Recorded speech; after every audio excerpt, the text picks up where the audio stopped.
them. Like But you're right in the fact that, like, if indeed a person would start, little Johnny thinks he's Jenny, okay? And, at that point. My house would burn down with him in it. That's what would happen. You're listening to the Bubba the Love Sponge Show. Broadcast rights for the Bubba the Love Sponge Show have been granted to this station by the Bubba Radio Network and is intended solely for the enjoyment of our listening audience. Any rebroadcast, retransmission, or other use of this production without the express written consent of the Bubba Radio Network is prohibited.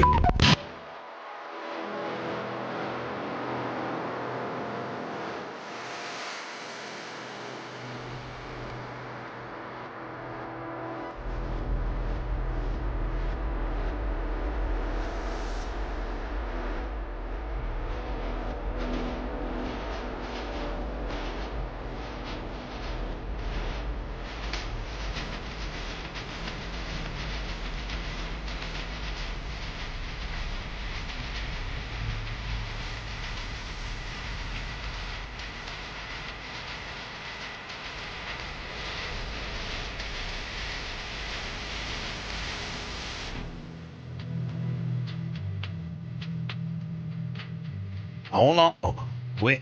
Let me, just like Braveheart. Ready? Hold on. Hold. Everybody hold. Getting stuff set up at your expense. So sorry. Stand by. Hold. Boom. Let me check my Facebook, Willie. They should be getting royalties for this song. They should. Hopefully they're always royalty free. Well, good luck. Yeah, probably in a couple months they will. Well, yeah, exactly. What's that, Lummy? A couple months they will. Okay. Yeah. The guy who makes the music's like, yeah, I'll give it away for free. Then he gets like 9 million hits, and you'd be like, man, if I had like a penny for every one of those, he's a zillionaire. I'm not going to let you have it for free anymore. Welcome to the Bubba the Love Sponge Show, Thursday, July 18th, 2024. I'd like to open the show with, don't forget, I'm 3X, okay? I'm a 3X is what I am.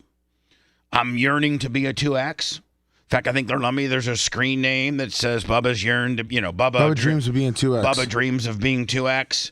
I think I could probably, I've been working out a little bit, trying to eat a little bit better. So I'm trying to, by the end of the year, be a 2X. Trying to. You got to have goals, right? Yes, you do. Anyway, I'm a 3X. If you like to send me, like I think my buddy DJ from Pro Suspension Shocks, Cable Dog just sent me something I still got to wear.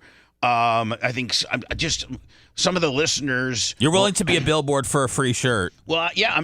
Yeah. Okay. I mean, kind of. If I like sprint car T-shirts and dirt late model T-shirts, and please make sure they're always black. White, gray just doesn't look. Listen, I know what makes me look good, and darker, either like a dark blue or a black only, please. If you send a white T-shirt here, I'm going to use it as a work shirt, and it'll be have oil stains and grease stains and hydraulic fluid stains. So all light shirts I wear at the track when I'm doing dirty stuff. But if you'd like to get potentially your business or your T-shirt, like there's this one dude, I forget his name. I wish I knew his name because he's one of the best ever, but he sends me I think he sent me like a Brady Bacon shirt, and he sent me like a Corey Day shirt. And so this dude... Is it Steve? I think it's Steve. Stop and Go Steve, I think it's Stop and Go Steve. From Pennsylvania. Yes, and he goes to all these big time, Lernerville, all these places, because he's a dirt car enthusiast from Pennsylvania. Pennsylvania, the Mecca. Pennsylvania, Ohio, Indiana, maybe Illinois, the absolute Mecca of, short track dirt racing. There's more tracks up there. I thought you were going to say the backbone of America. Well, anyway... Stop and Go Steve sends me shirts. So if you'd like to send me a shirt, as long as it's dark and it fits, I like them to be tighter necked too. I don't like the big let me the kind of the loose neck. Yeah, no If they have thanks. a tight net feature, get me that tight net too. Okay, listen, I'm just telling you. Is this an interesting start to the show? Panhandling God, for let shirts. me look at that. Look at that picture behind me. Did you see it when I was Oh, jacked? you're jacked. No, so anyway, this goes back to I went to high school with a guy named Gary Puckett. And he was the he was, Lummy. This is how badass he was. He was all-state, he was all-state linebacker. Nice. And second all-state offensive guard. Wow. So he was both sides of the ball, all-state. He was just he was number 60. And Neil Fribley, his partner, who died, by the way, was one of my best friends years ago. He was 61, and Puckett was 60, and we had the baddest linebacker crew ever. Gary Puckett reminds me, I know somebody you'll understand, Seth. He was like a Dick Butkus in high school. That's quite a comparison, yeah. Like in high school, he was like he didn't have the speed of a Lawrence Taylor, but he was like a Dick Butkus. He'd just smash your face off. Yeah, you might be able to get the edge on him if our defensive end isn't doing his job and doesn't contain. You might get Gary, because he's not the fastest guy in the world, but he's so bad. He was so mean. I don't know. Was just Gary Puckett was the man. I don't know who's propped up their high school football days more, you or Al Bundy. I'm just telling you, man. Gary Puckett. Lawrence Taylor, Dick Butkus out there. So let me tell you something. He goes to Indiana Central University, which is a Division II. He wasn't big enough. He knew he wasn't going to be in the league, but he got an education, and he ended up being like a high school football coach. Like that kind of deal. And then he worked his way up in southern Indiana right out of college to I think he ended up being a principal. Oh, wow. And Seth, I don't know, you might have a better understanding because your mom's a teacher, but I think like the principal of the school, they make like $1.25 or something. Oh, yeah, my brother was the principal. Yeah, I mean, I think they make good money. Oh, yeah, it's a tough job, though. It is a tough job, but they make good money. Yeah, you know what I'm saying? It's $1.25 sometimes, Yeah. $1.50. My brother was a teacher, worked his way up to a principal, and that was the last job in education that he had. Yeah, he was done. Yeah. So anyway, Gary Puckett, Lummy, went on to somewhere in southern Indiana, like Vincennes or Washington or something like that, was a head coach for a football team. I don't know what his job was, teacher, head coach, and then worked his way up to principal, and then started working for the school district. Then he retired. Well, supposedly, now, Angola Hornets, as you can see, this is the shirt that I have on today, Angola Hornets. Because Gary Puckett went and took a job. He was retired, Lummy. He was done teaching. He made all this money. But I guess Angola got the word that, hey, Gary Puckett, the infamous Gary Puckett. Now he wasn't infamous for being a player. He was infamous for being like a badass, like there's only, Seth, a pool of so many available principals that have experience and, there's probably high schools that are looking for principals and they sometimes dip into the retired principal pool to see if they can get somebody out of retirement. Sure. Well, Gary Puckett kicked so much ass, Lummy, that Angola called him, which is not Warsaw's arch rival because Angola is closer to like Fort Wayne, closer to the Ohio State line.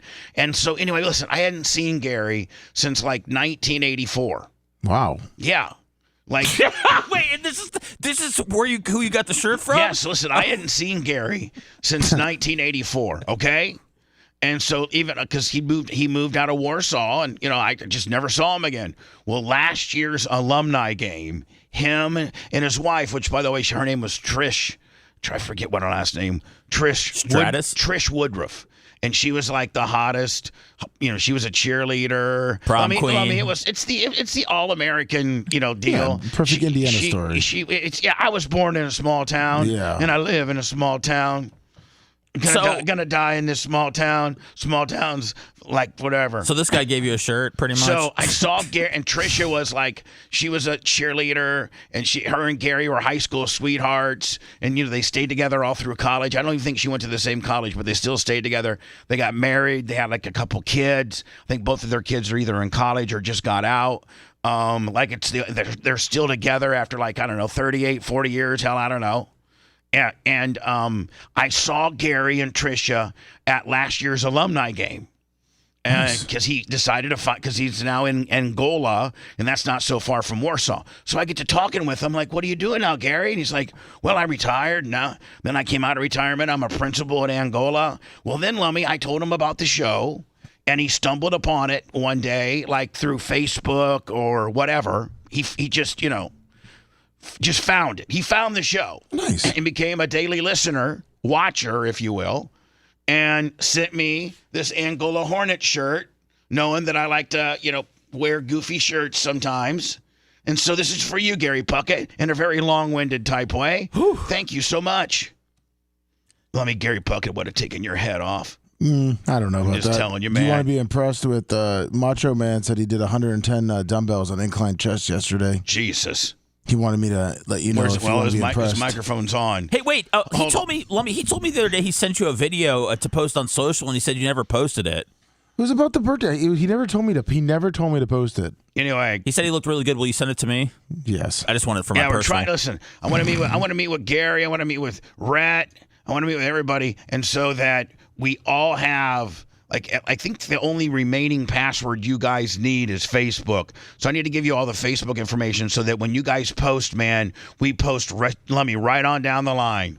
Goes to X, goes to Instagram, goes to TikTok, goes to Facebook, goes to wherever. Check off the list. I thought you were going to tell us that we all need to give you our Angola T-shirt sizes. No. Okay. No, I am cool enough to wear an Angola Hornets. But you know what, Gary? I bet you Angola can't beat Warsaw because Bart Curtis has got one hell of a program going on. Oh, my God. You know it, buddy. Got one hell of a program going on. So I bet you're even though you're the principal of Angola or you're something big at Angola, I bet Angola sucks compared to Warsaw. I'm just saying. You know what? And Gary, I hope it's August 23rd. It's the first game of the season against Michigan City. That's alumni night. And I'm going to be there, of course. I don't miss alumni night, Bubba, do you want to retire in Warsaw? I feel like... Feels like it. I feel like you need to...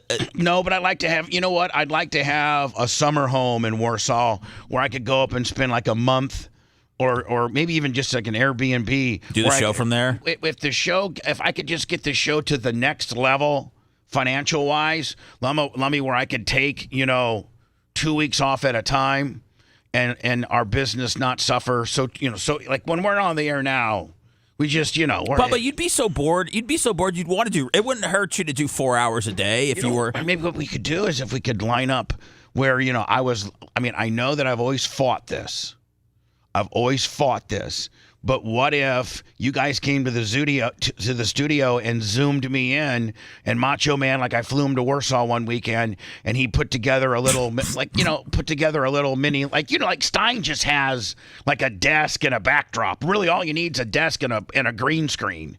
Really? And a Comrex, too, just for audio. Yeah, sure. Looks sound better in Zoom. But that's, Macho Man would give you the works, by the way, but I think he would put his 2 weeks notice in before you started flying him to Indiana, every other week. Mach, if I said, Mach, can you come to Indiana with me this weekend? I just bought this new little house, and I want to put a little studio in, and I would get...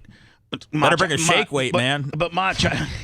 They got fitness centers in Warsaw. Yeah, as long as they got a gym, I'm there. They got more than enough gyms. We probably should explain that, the jobbers that don't understand that when you're doing flat bench, you can cheat, and it's you a lot can't easier cheat on you. If we're talking about barbell, if we're talking about dumbbell chest presses, you can't cheat on an incline. And you're using a lot more stabilizer muscles. Right, you can't, and core. You can't. In fact, I don't even flat bench anymore.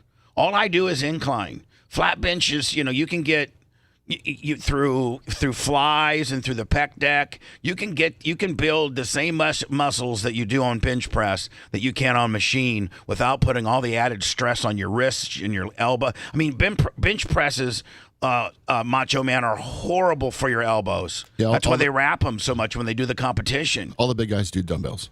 Just do dumbbells, and you did 110 incline. Yeah, I got them for 6. I was very proud of myself. Going for 120. Good job, man. You had to have a spotter, though, to take them down. They'll rip your shoulders right down to zero. Yeah. Just to hold them on my legs were hard because it's not a flat bottom. Yeah. No, so if you're that heavy, you're getting spotters to help you put them up on the cone, up on the shoulders. But I got them for 6, almost 7. How do you recover? You need a cold plunge or a rub down? No, hold on now, Mach. I think the biggest dumbbells I got are 60s. and I got an incline bench, and I'd love to see you just rip 60s one day. You could do 60s probably for 15. Yeah. I'd love to see that. Phew. So the most I usually go up to is 100. Can we train together one time? As long as there's no cameras. But there's no cameras. What I'm saying is, could I train? Could we train together and I show you some of the exercises I'm doing, and then you look at my form? Because I think here's the thing, man. I think I got one thing Hogan taught me, and it was to form. Like when listen, you can, and that's everything. You can look at a guy. I guarantee you, Macho Man, that you can look at a guy and let him see how he does 3 different exercises, like how he benches, how he inclines, and how he curls. And you can tell if that guy is really, really a weightlifter or not, just based on his form. Because the one guys with the curls, they'll start getting their elbows out, they'll start leaning into it, using their back and stuff. The shake and bake. Meanwhile, a guy that really knows what he's doing, he decreases his weight by 20 pounds, and he makes him as strict as he can possibly. Again, sucks his elbows in, close knit grip, as slow on the way up as on the way down, so that you're doing a true negative. And then a guy gets the bench. If his eyes are not underneath the bar, where he scooched his butt up a little bit and planted his feet and then planted his shoulders, and his eye isn't underneath that bar to start off, and he doesn't have a guy take it off the rack for him, that guy's not a weightlifter. He doesn't know what he's doing. And then what was the third exercise? I said, or even squat. Just watch a guy squat. Like, is he bending over? Does he go past parallel?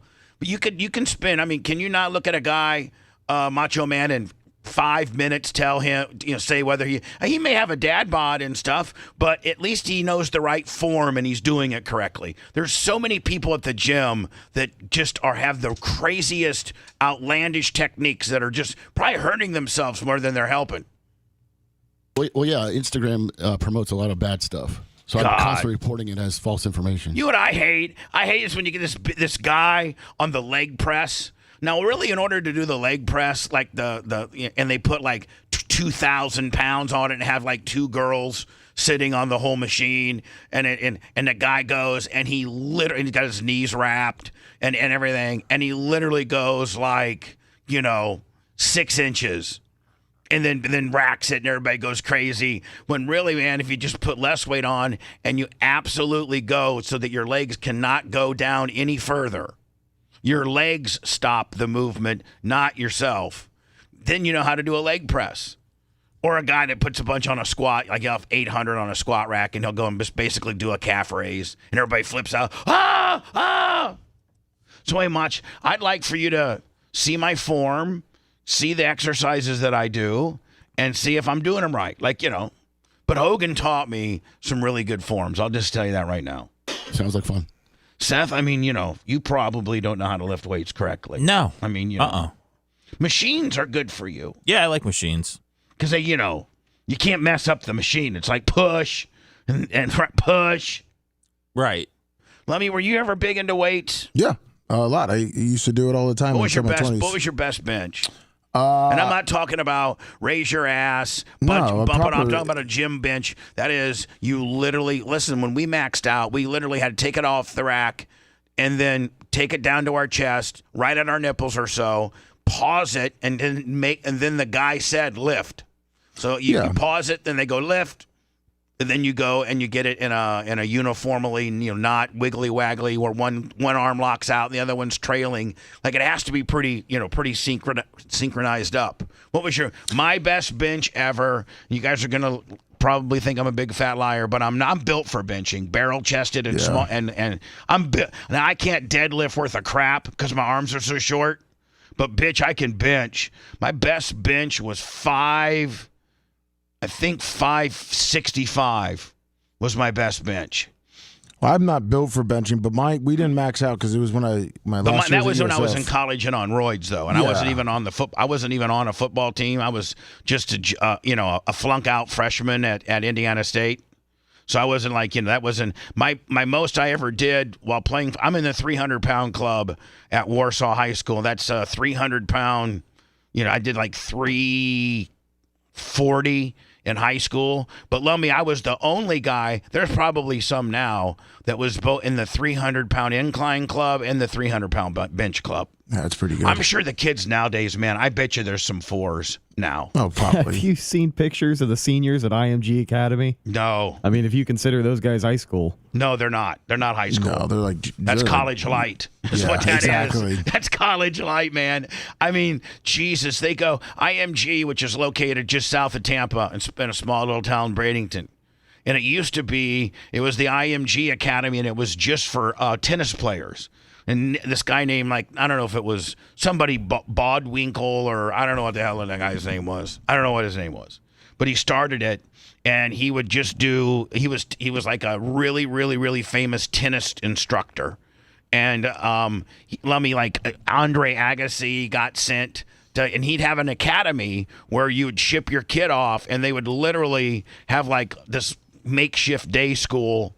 Or maybe they had to be out of high school. I don't know. But Andre Agassi and Jennifer Capriati and I think Steffi Graf and just a bunch of people, bunch of really good professional tennis athletes went through that academy. And then somewhere, shape, or form, they got an idea where let's open it up to, let's make it a high school, and we go and get the best athletes in America.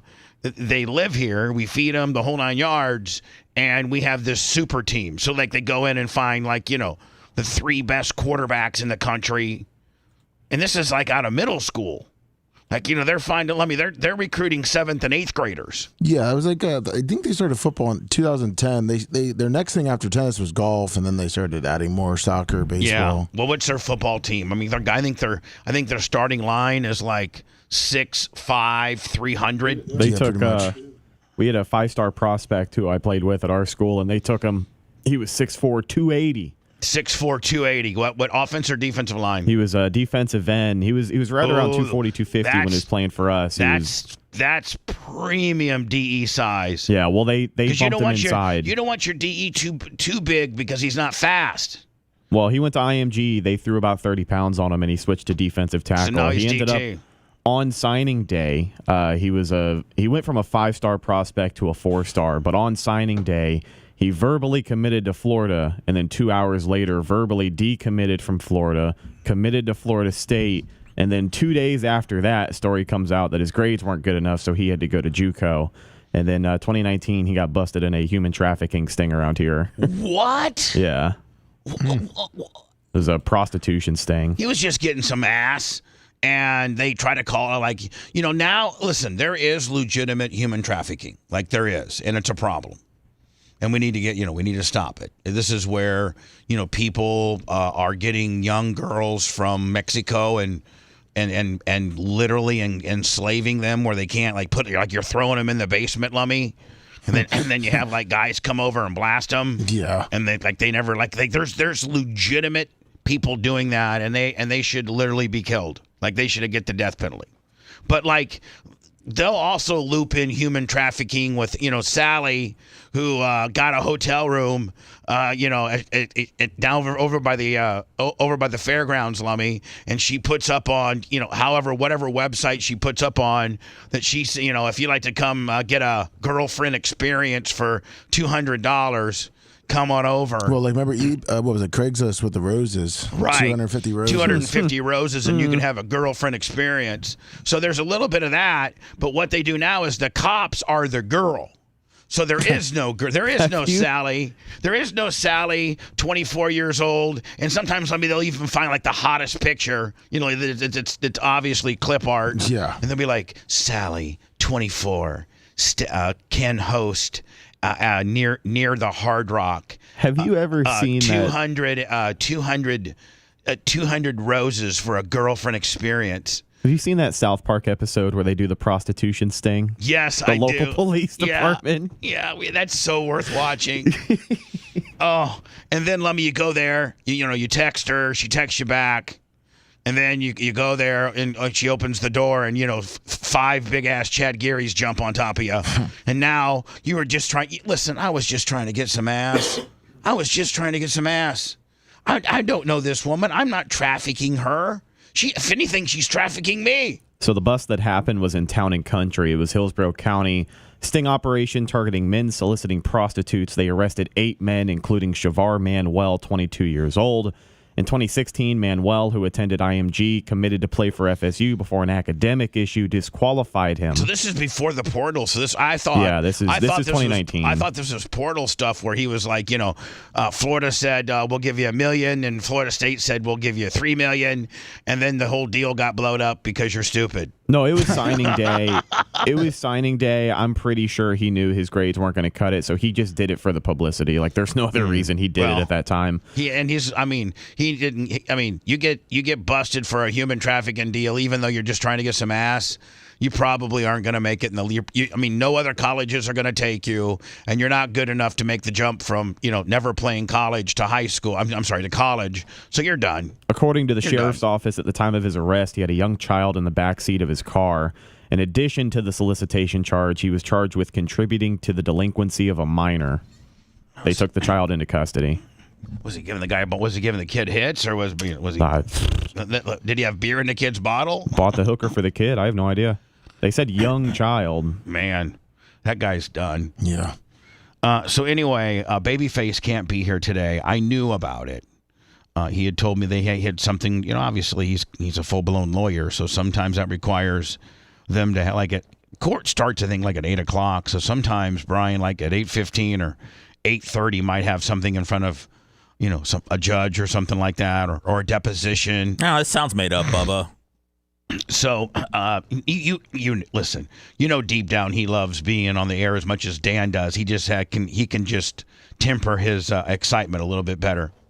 Was he here last week? Yeah, he was. Babyface was? Yeah. I feel like I haven't seen him in forever. No, he was here last week. He was. Absolutely. Oh, okay, I just. Anyway, Babyface is. Well, I'd let you explain it, Seth, because you sent it to me today, and you're the one that found it. I thought he was going to be in here today, so we could talk to him Maybe about bust this. his balls a little bit. We've all, I've been, caught doing things that old people do, and Brian just had one of those moments yesterday on Twitter. He tweeted about Live Nation, and he goes, "It's refreshing to see the public pushing back against Live Nation and artists like Lauryn Hill for the ridiculous ticket prices. Looks like about 500 tickets out of 10,000 reserved seats have been sold with just 3 weeks until the show. Stop gouging the people."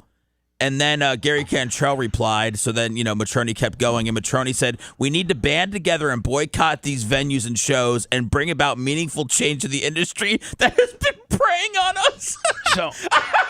So Brian, who might go to 5 shows a year, right? Maybe. Yeah, maybe. He's all tore up, ready to boycott. wants to do a class action. Well, he's a lawyer. He should do a class action suit. Did they already try this? I think maybe they did. I think they can charge whatever they want, right? Isn't that how it goes? Right. So anyway, Brian, as much as we got going on he should be super concerned, about his, Joe Biden. Obviously Babyface, the kind of the resident Democrat / liberal on the show. He's not, but that's kind of his role. He's not in on Biden. I know you guys. Like to jam him up and everything, and he's the snowflake, and we don't want to ever peel behind the curtain. We're not saying that he's in on Biden. But we're saying it's his party. Sure, it's his party, and if he had a hit being a Democrat. I think we can all at least acknowledge that he's a Democrat. He admits to that.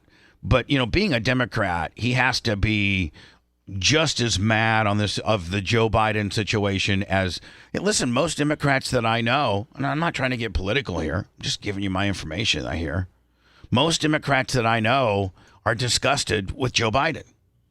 Most Democrats that I know wish he would bow. They're really afraid of the down ticket casualties of him staying in the race could bring other good Democrats that potentially. There's no such thing, Bubba. Well, there is, but other good Democrats of senators and congressional hearing, there's all types of Democrats that are vying for there's all kinds of House and Senate seats that are up right now. Can I tell you? And if they are, I think a lot of them think that Joe being on the top side of the Democrat ticket hurts the down ticket.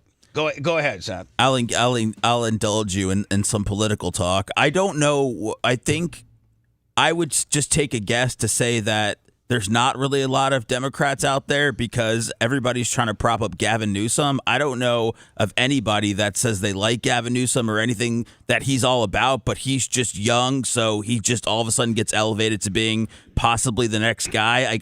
I don't think there's anybody. That's why that they're in the position they're in, being 16 weeks out from the election. Then I think you get.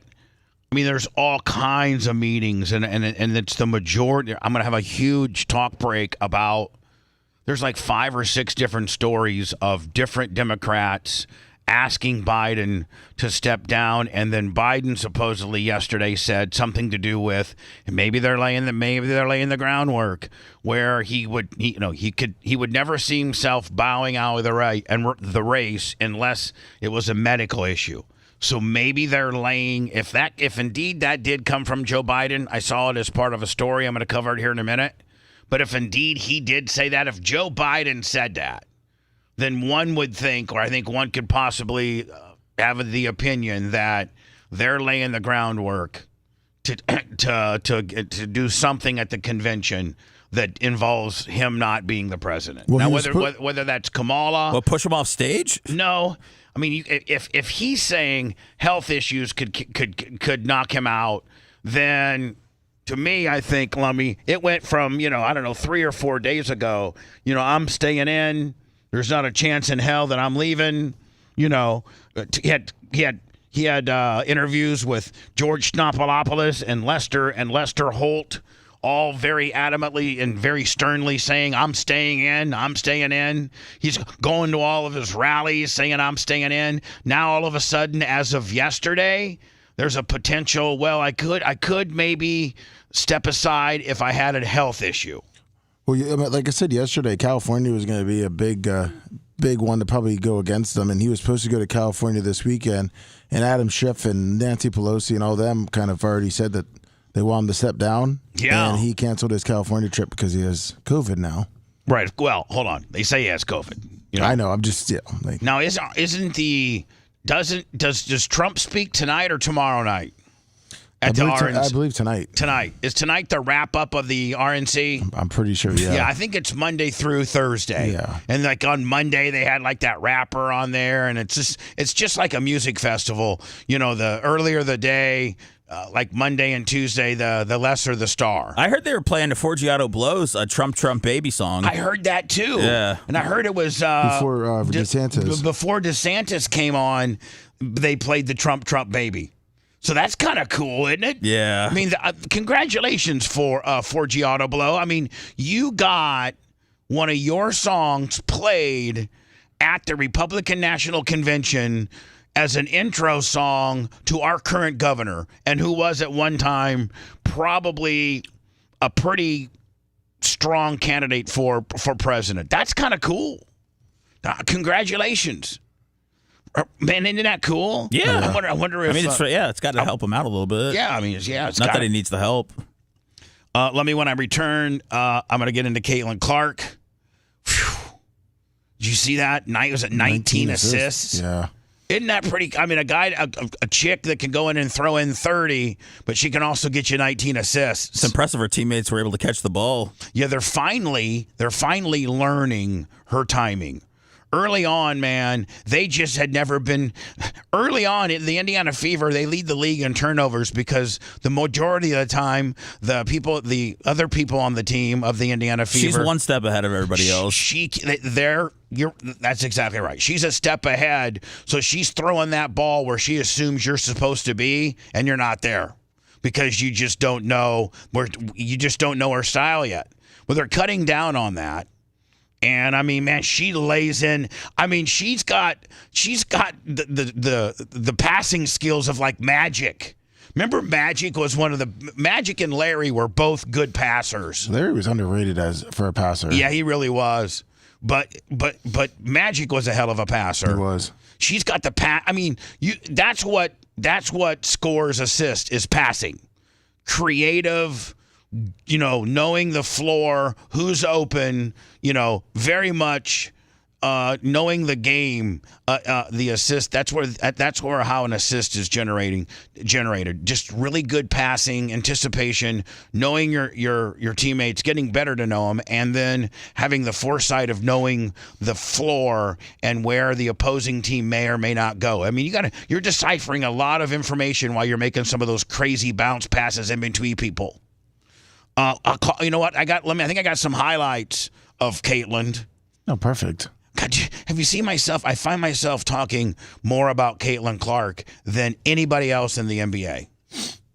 During the NBA season, I don't think I talk about anybody. I think I talk about teams. Yeah. But I really don't have a if I was to have a favorite player, it'd probably be Steph Curry still. He's still my favorite player. You get to watch him on the Olympic team. Yeah.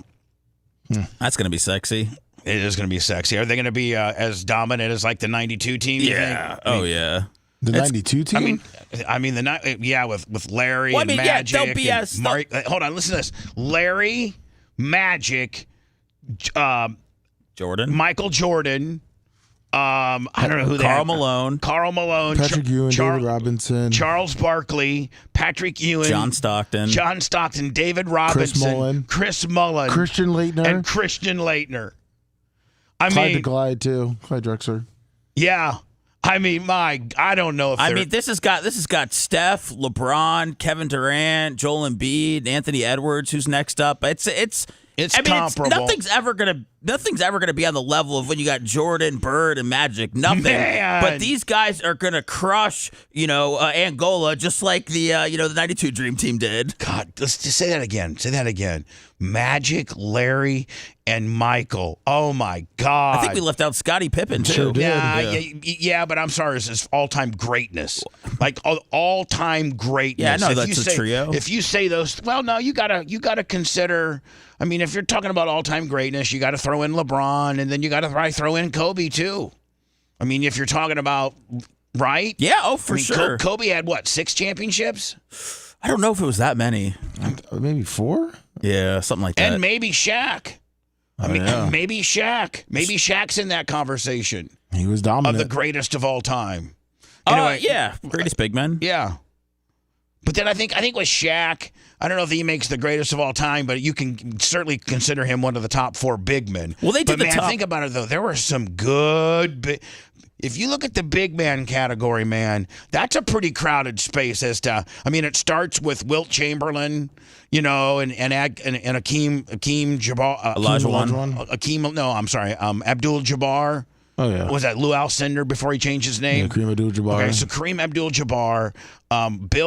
Was Bill Russell a center, or was he a power forward? Technically, I think they put him as a power forward, but I think he would be now a center. Yeah, so Wilt Chamberlain, Kareem Abdul-Jabbar, then you got the Shaqs, and then you got the David Robinsons, and then you got the Patrick Ewings, and then you got the Twin Towers from Houston. Who are those? That was Ralph Sampson. Ralph Sampson, and then who else do you got? I mean, remember the Twin Towers of Houston? No, I forget who the. It wasn't Akeem Olajuwon and Ralph Sampson. Maybe it was. And then you also had the Tim Duncan and David Robinson thing. Yeah, Tim Duncan, David Robinson. I mean, hold on, Robert Parrish. Yeah. Right. Yeah. Manute Bol, Sean Bradley.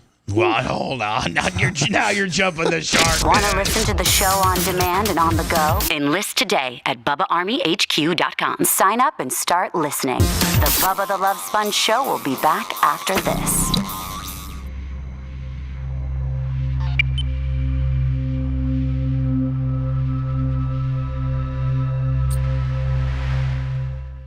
I got 3 little light-hearted willies here. I got that.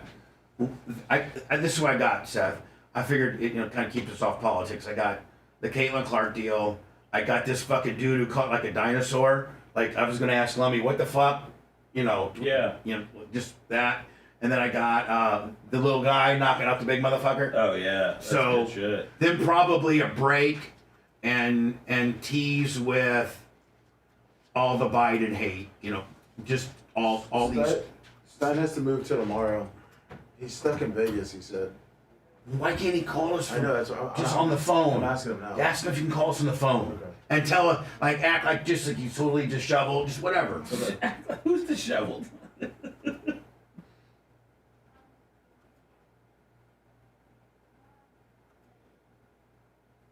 No, we didn't talk about the Destiny guy. I saw the audio, or I saw the video.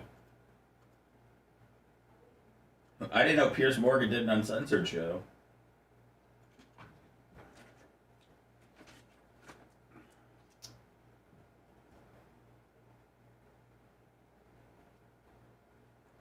Yeah, I can't take a guy called Destiny seriously at all.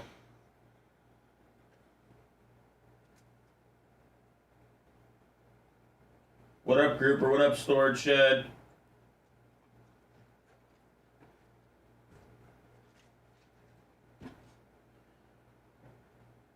Well, WNBA is taking a break because of the Olympics.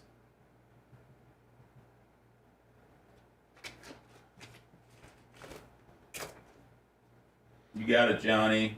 Don't forget, here, I'll have to write this down. Okay, yeah. Thank you, Stumpy. Pigmentation out now. How people liked it.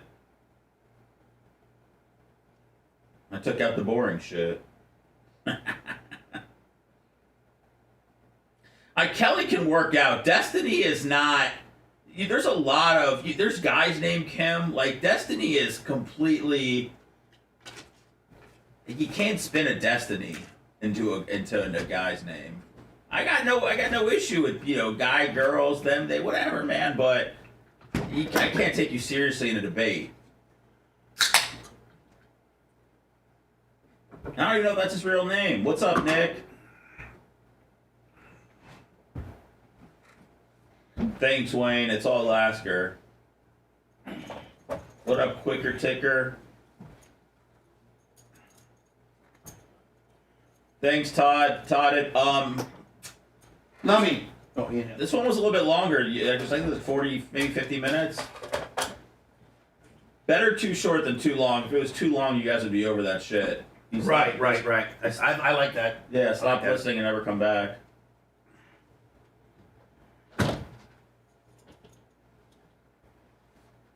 What up, Longwood? Dutch Duke. Yeah, Destiny's not even a real fucking name for a girl. What up, Don't Panic, It's Organic.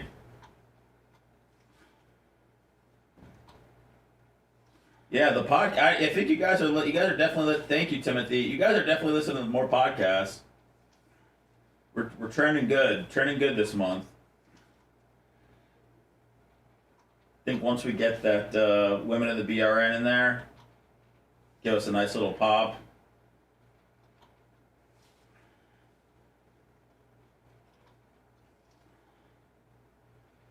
Todd, but Joe Rogan doesn't do 4 hours a day and then do a podcast. I'm not Joe Rogan. I don't believe in long podcasts at all. That's just my belief. Fucking lummy. Last research I saw said people tune out at the 27-minute mark of podcasts. Fucking lummy. What I up, wanted him to Bubba's get me some water. Oh, you need some He's water? waiting until the last fucking second to get here. What up, Bubba's my god?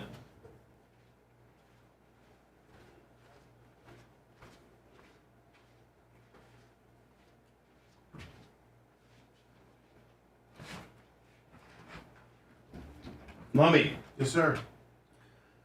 Next break, can you see if you can find me some cold Canabato?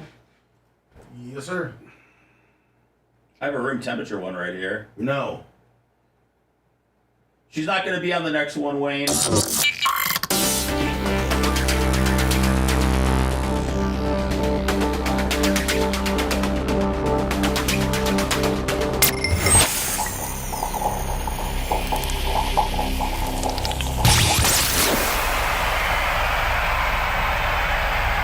You got Bubba live now. If you go through withdrawals later, Easy fix. get your fix at BubbaArmyHQ.com. Now back to the BRN.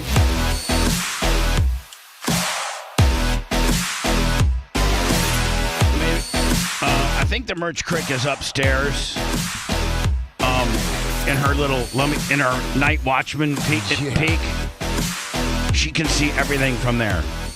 So, merch crick, if you're here today, I think you are. When you bring my watermelon, can you bring me some cold Canabatos? And I got to get with Mike Musio, see if we can cut us a deal on that deal. Because I love that water. And if we're the spoke, if we cut a deal for it to be the official water, then they're going to have a bunch of it. We're going to always have. We're never going to run out. And for some reason, man, I don't. Maybe not a lot of people feel this way. Or actually, a lot of people do feel this way. There's probably the minority, but I kind of now have acquired a taste for my water. To be canned. I prefer the can. I don't know if you can call it the alumini canny taste. That it kind of it's a far distinct water bottled canned non-carbonated water has a complete different taste than bottled and plastic container water. It just does, and I like it. I like it a lot, and it's easier to recycle. Yeah, and it's easier to recycle. Some poor fish isn't getting stuck in it on the beach.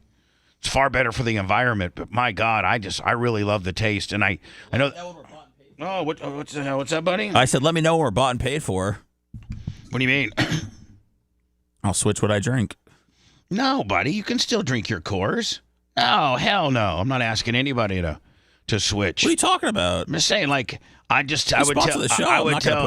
tell Canabato, hey, Seth, he's really hardcore on his core. But you're saying you might even drink some what's it called now? Aquabato? Aquabato. Yeah. Okay, well, good. Thank you for being a team player. Yeah, I'll have one. I have some good news for you. I have some very good news for you. Okay.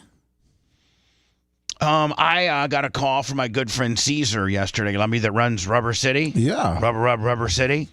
Now, man, Rubber City is at 2590 34th Street South in St. Pete. It's catty corner from the old school Skyway Jacks in South St. Pete.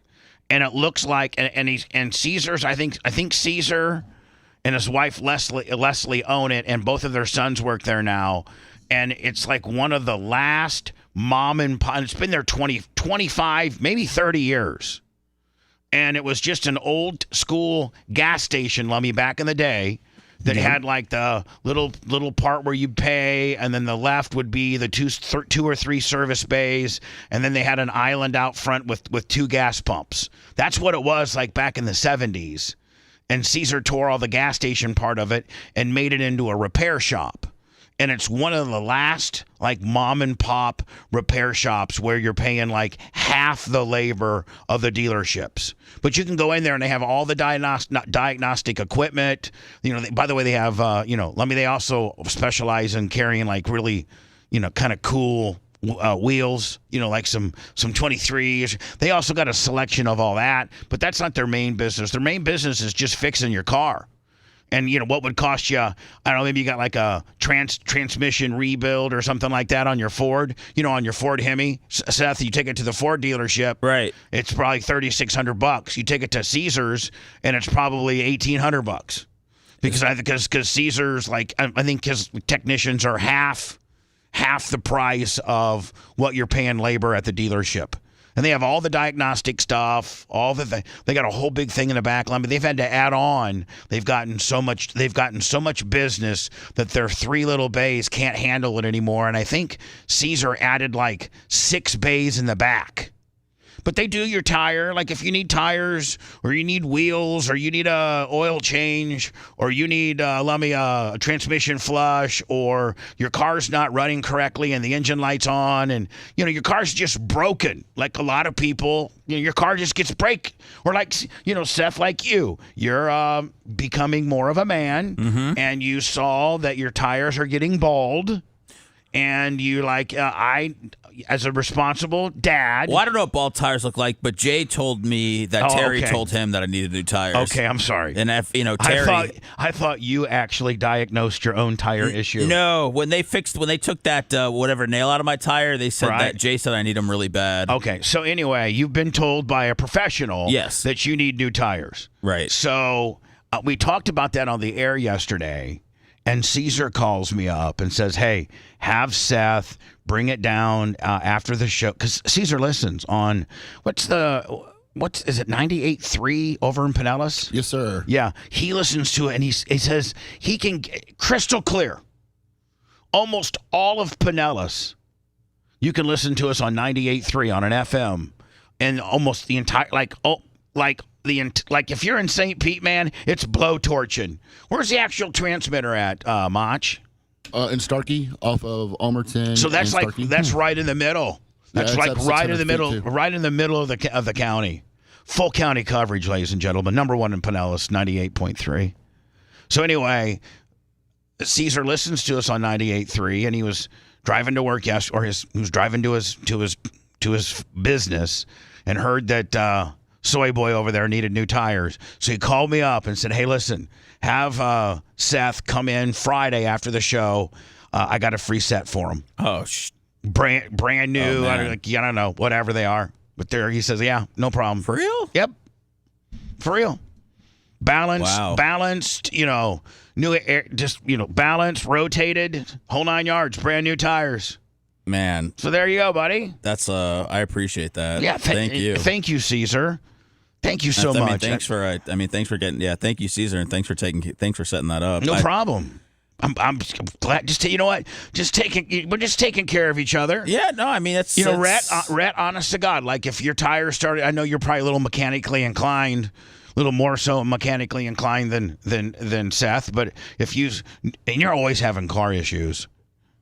I don't even know if I want to extend the possible car fixing for you because you're always driving some kind of junker that can barely get you to work. Am I right on that, or is that a shoot or a work?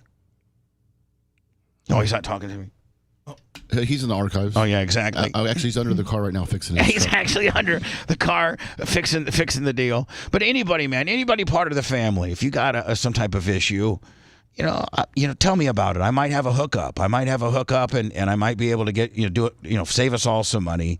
Give a good person a nice plug. There's, how many more people now let me know about Rubber City?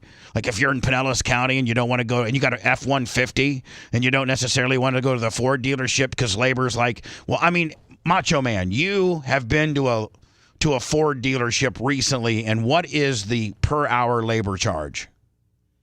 Too much. Isn't it 125? Let me get my bill. Yeah, it's. I mean, Just a dealership is more expensive. oh yeah, dealerships, man, they just kill. But you go to the little mom and pops, man, they got the same diagnostic equipment. They plug it in, tells them what's wrong with it, and they fix it for half as much. Because you're not at, Johnny Ford dealership has to pay franchise fees. And I'm going to give you and Caesar a shout out on all my upcoming podcasts, Bubba. Oh, thank you. Sponsored by Rubber City. Oh, And the Bubba the Love Sponge show. and Bubba's kind little fat heart. And then the flamethrower 98.3. Drive yourself down to Skyway Jack's, park it, and just listen. Actually, if your car needed an oil change and maybe it was only 20 or 30 minutes, you could literally let me just go ahead and give it to Caesar and then walk to Skyway Jack's because it's literally from here to Bakemore Pie. It's literally across the street. Yeah. Wow. And get some. Hold on. Let me insult that. Get some. Listen, Skyway Jack's is like the last of the mom and pop restaurants. They're really mom and pop. Get you some nice mom and pop old lunch, like a nice lunch, and then go back and pick up your car. It's done. Boom. Half as much. Rubber City. Tell him Bubba sent you 20% off. The labor, 2590 34th Street South or rubbercityauto.com. What's that out? the labor was $70 an hour. $70 an hour. So I think Caesar's is 40. Oh, nice. All right. So I know you're. Yeah. So bring him 40? No, don't take. It's free. Oh, the labor's free? Yes. Everything is free. The installation, the tire rotation. I don't even understand. You literally roll up and you say, I know. Is Caesar or Leslie here? That's what you got to No, say. I know. I'm just saying it. Let's go and practice It's it. tough to comprehend. You're like, hey, I'm Seth from Bubba. Okay, listen. Pull your car back in the back of stall number 4. Then come back here to the waiting room here. About 25 minutes, we'll have your new tires on. No bill. See you Wow. later, buddy. No Sign bill? right here. I mean, I got to tip him. No, you don't got to tip them. This is just insane, You know what? man. Maybe say, you know what you could do is when you're signing out and you're signing your paperwork, you got to give them a $10 bill, and you say, could you give this to the technician that did the tires? Okay. Like $10. Like $10. Yeah. I'll do 20. I mean, fine. And could you give this to the guy that worked on my car for me? Yeah, for sure. And they'll go back and give it to him. That's cool. Is that enough? Yeah. Oh, absolutely. Okay.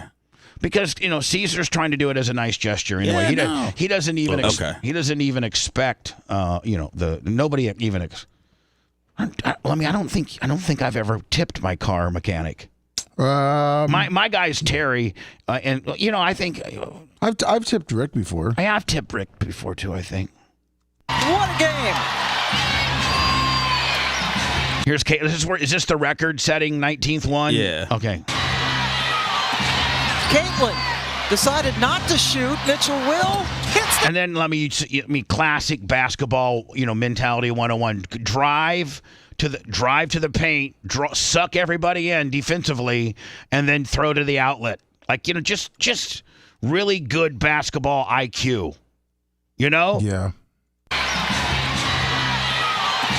Caitlin decided not to shoot. Mitchell will hits the. I gotta tell you, these pitches, man, they really fire the threes. Sure do. And you know why? Listen, I was reading something. The reason why their threes look more impressive and look like they're more of a swisher. They're closer. Their ball's an inch smaller. So you're throwing a smaller object into a bigger basket rather than throwing a bigger object into the same size basket. So let me. That's why statistically. That's Bubba Sports Science there. But think about this. You could almost get a statistician and say, statistically, what are the stats of a ball that's an inch smaller going in? What's the cylinder? What's the width of a? I'll ask Alexa. Hey Alexa, what's the width of an NBA rim? According to an Alexa Answers contributor, all official basketball rims are 18 inches. All right, so 18 inches. Okay, here we go. Isn't the WNBA ball 13 inches? The ball? Let's look that up. Hey Alexa, what's the size of a WNBA ball? The size of a WNBA ball is 28.5 inches in diameter and weighs 20 ounces. No. If the rim is 18 inches, the ball's not double the rim. Yeah, that doesn't make any sense. Could you help find me those stats, love? Yes. Thank you. Back to my. What a game! Back to probably my favorite. Honest to God, probably my favorite athlete right now.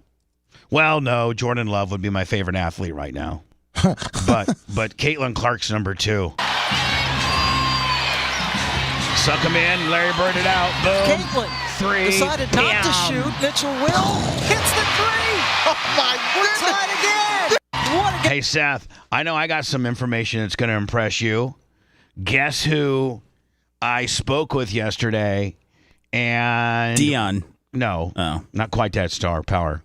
And he's gonna work. I might have him on the show from time to time promoting his stuff, but he's also going to build some one-off, stuff for us. Steve Ehrman? Yes. Oh, wow. Yes. Really? Yes. Oh, he agreed to your proposal? Well, he did. He did. Damn. I was like, I'd like to work with you. But did he hesitate or he was all about it? No, he was all about it. Good. He's like, heck yeah. Let's, he listens to the show. Is it Inman or Ehrman? The guy that does the Inman. The guy that does the fights? Okay. Yeah, send me an example of a Steve Inman video, if you could, please. He's the guy that does the top 5, or he'd be like,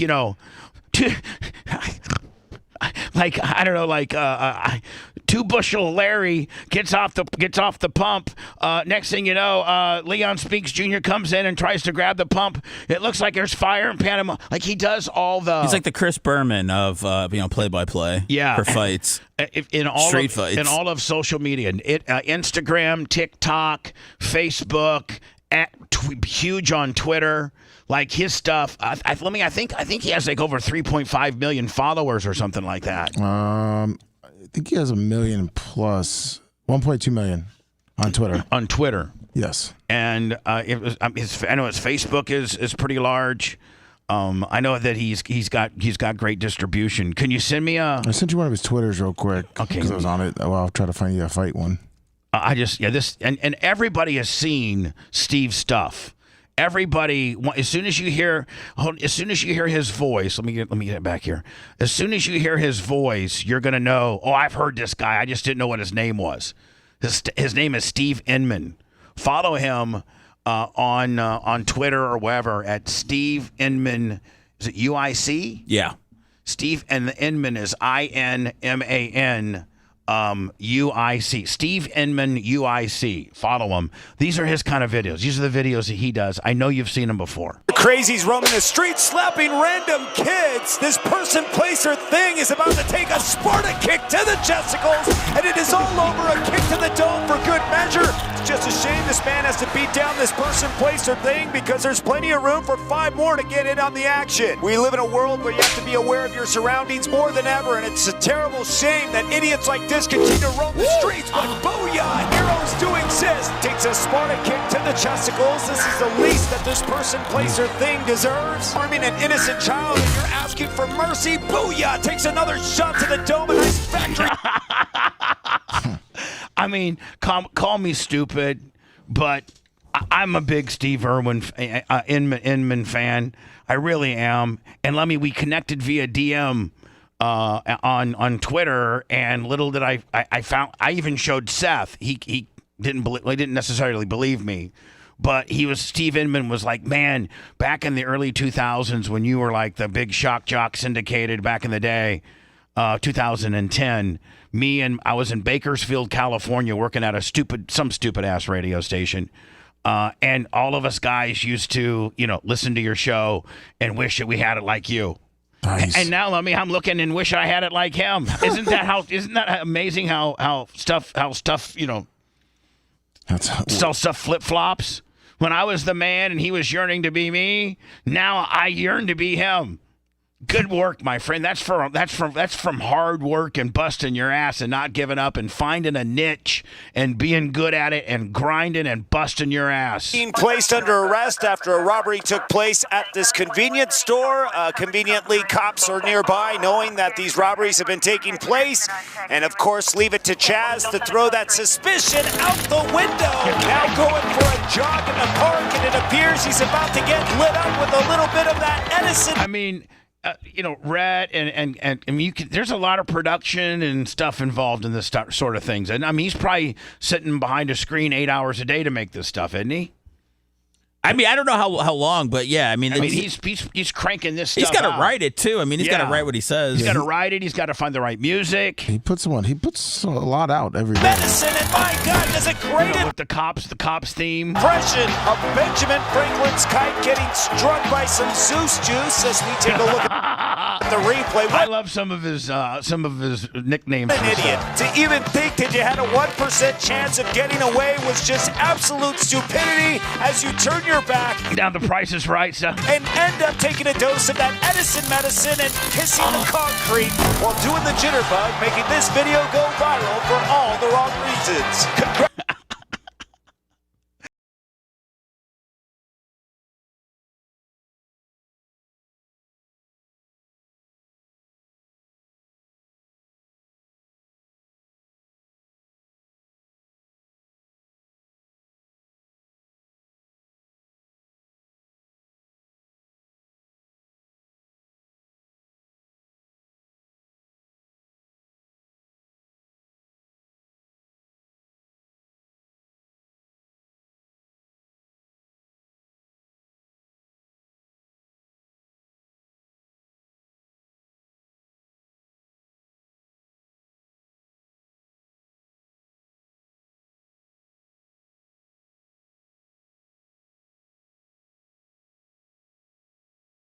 The back is going to take him with a nice little chokehold here. Almost looks like he's setting up this rear naked choke. I believe the idiot was hoping it would be a rear naked poke, but that's not the case as he puts him to sleep. And one drunken asshole on the subway with his shirt off, messing with people, getting pissed off because he's a fucking weirdo. See, I mean, I call me weird, but I can watch that stuff all day. Oh, yeah. I love that kind of stuff.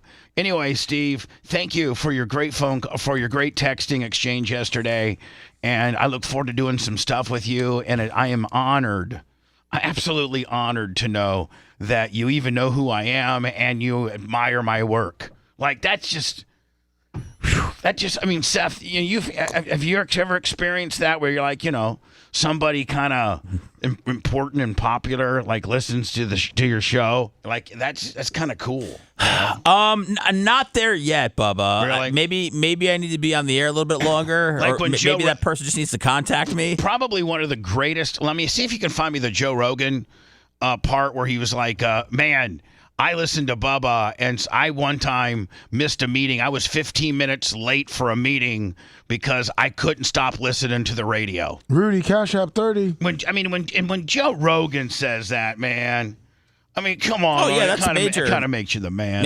Gives you a major bonus. I mean, what kind of fish is this? They caught this fish in New York, in some kind of New York lake or something, and they're saying that it is like a living dinosaur. It looks like a gar, a long-nosed gar.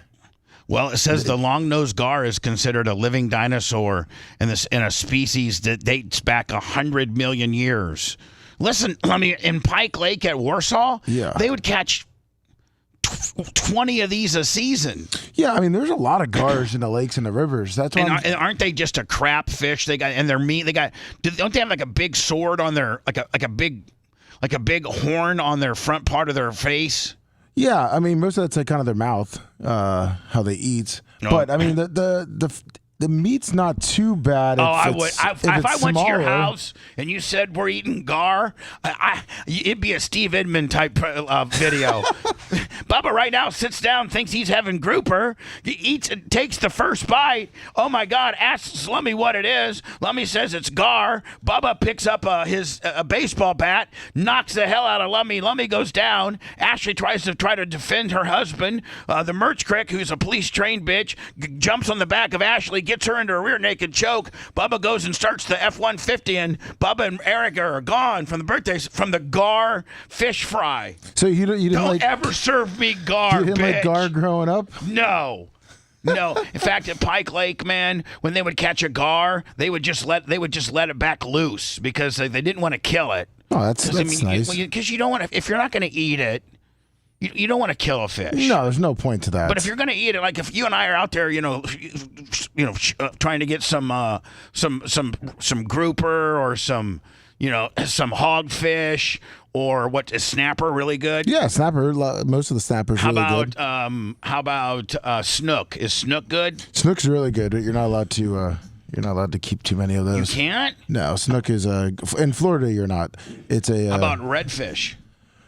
Redfish is another good one, but you got to keep between the sizes. Like the game fish that they like the trout, the speckled trout, the redfish. What's the best fish that's swimming in the Gulf of Mexico that's accessible to, like, say, Frank Chevis's boats? How many miles do they go out? Don't they go out like 10, 15 miles? Some of them do. Some of them go a little farther. Some of them go to the middle grounds. Like, isn't that 90 miles? Yeah, it's pretty far out there. So the middle grounds is where, in the middle of Gulf of Mexico, it starts getting a lot deeper. Oh, it just drops off, yeah. Which is the same water as Mexico. It goes from like 60 to 70 feet down to like 300 feet. Yeah, it drops way down. That's crazy. And and the amount of fish and the different type of species that swim deeper, I guess, are good, right? Yeah. I mean, where the shrimps are and everything? Yeah, if there's shrimp left.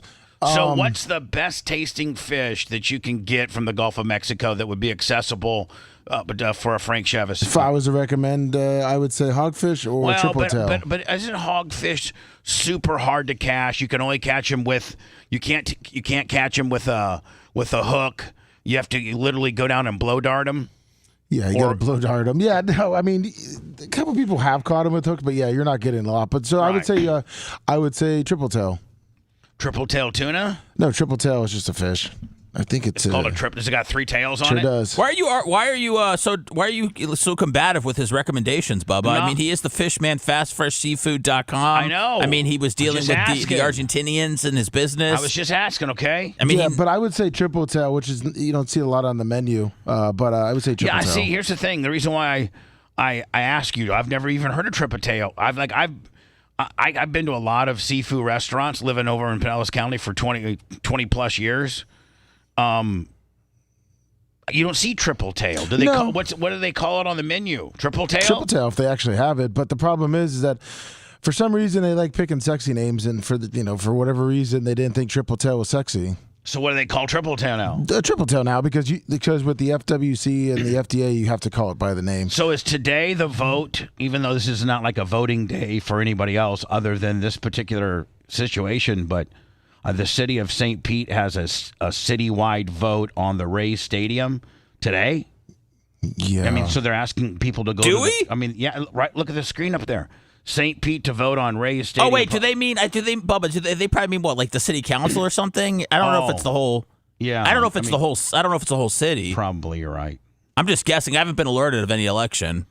I would love to go vote no on it though. They keep stringing us along, and then they got oh my God, we got some good news, and then we got, oh my God, look at these brand new renderings. Look how beautiful it's going to be, and it's going to be areas for you to live and areas for you to shop, and it's going to be like this big, mall type of, high residential, super outdoorsy. It's the way things are now. You want the restaurants, you want the clubs, you want everything that you could possibly have right there at the ball game with it connected to the stadium.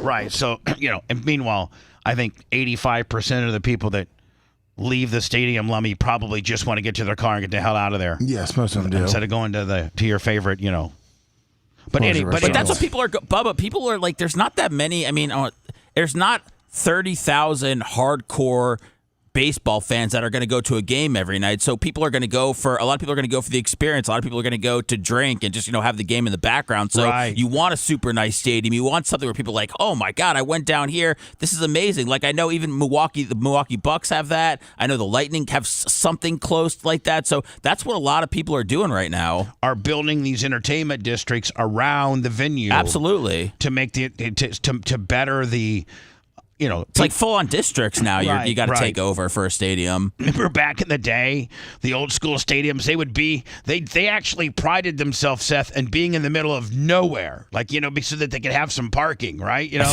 They would literally be in the middle of nowhere. Well, it's like the amphitheater. Seems like it's in the middle of nowhere to me. Kind of does, is it not? Until they put the Hard Rock. Do they still do big shows at the amphitheater? Oh yeah, Limp Bizkit's there. I just got a coupon, 4 tickets for $80. Are you gonna buy them?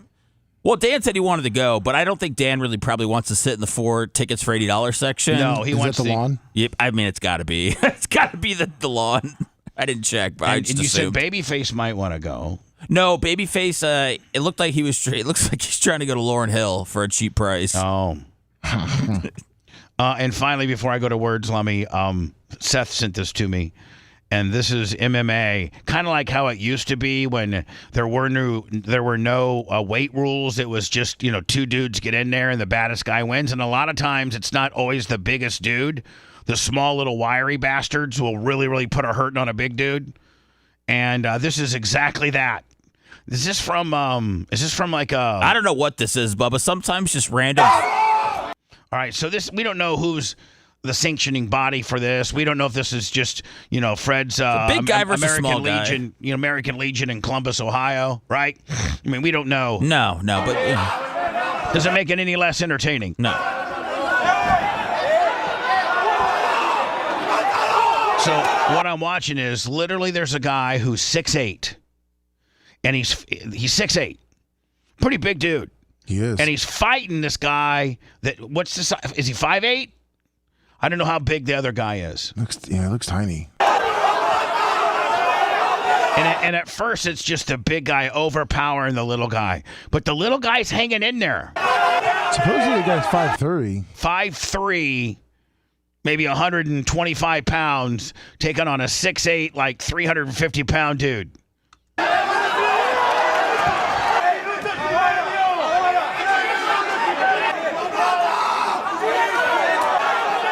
And now the little 5'3" guy has the 6'8" guy in full body mount, and it looks like this guy's like Spider-Man, like a little Spider-Man on top of a big elephant, right, Lemmy?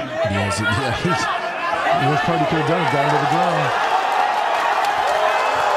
And he got him. He suckered him into an arm bar, and it doesn't matter how big you are compared to how little the person is. If they sink the arm bar in correctly, it's unsurvivable. Unsurvivable. All right, so I'm gonna go to words, Lummy. Here's the thing: I got a pair of tickets to the Brickyard 400, NASCAR's premier event that happens in Indianapolis. The race is this Sunday. I have 2 tickets. Now, John Costica took, and I'm assuming maybe, Lummy, the winner will be sitting by the Hall of Fame and very, very much ballyhooed John Costica. You would assume so. Yeah, maybe. So I got one pair, a total of 2 tickets to this Sunday's Brickyard 400 NASCAR sponsored Brickyard 400. Call me 813-90-BUBBA. That's 813-902-8222.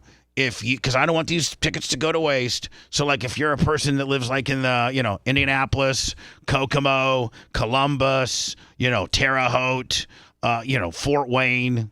If you live in the state of Indiana, then I would be most likely, Lummy, to believe you can make it to the race this Sunday.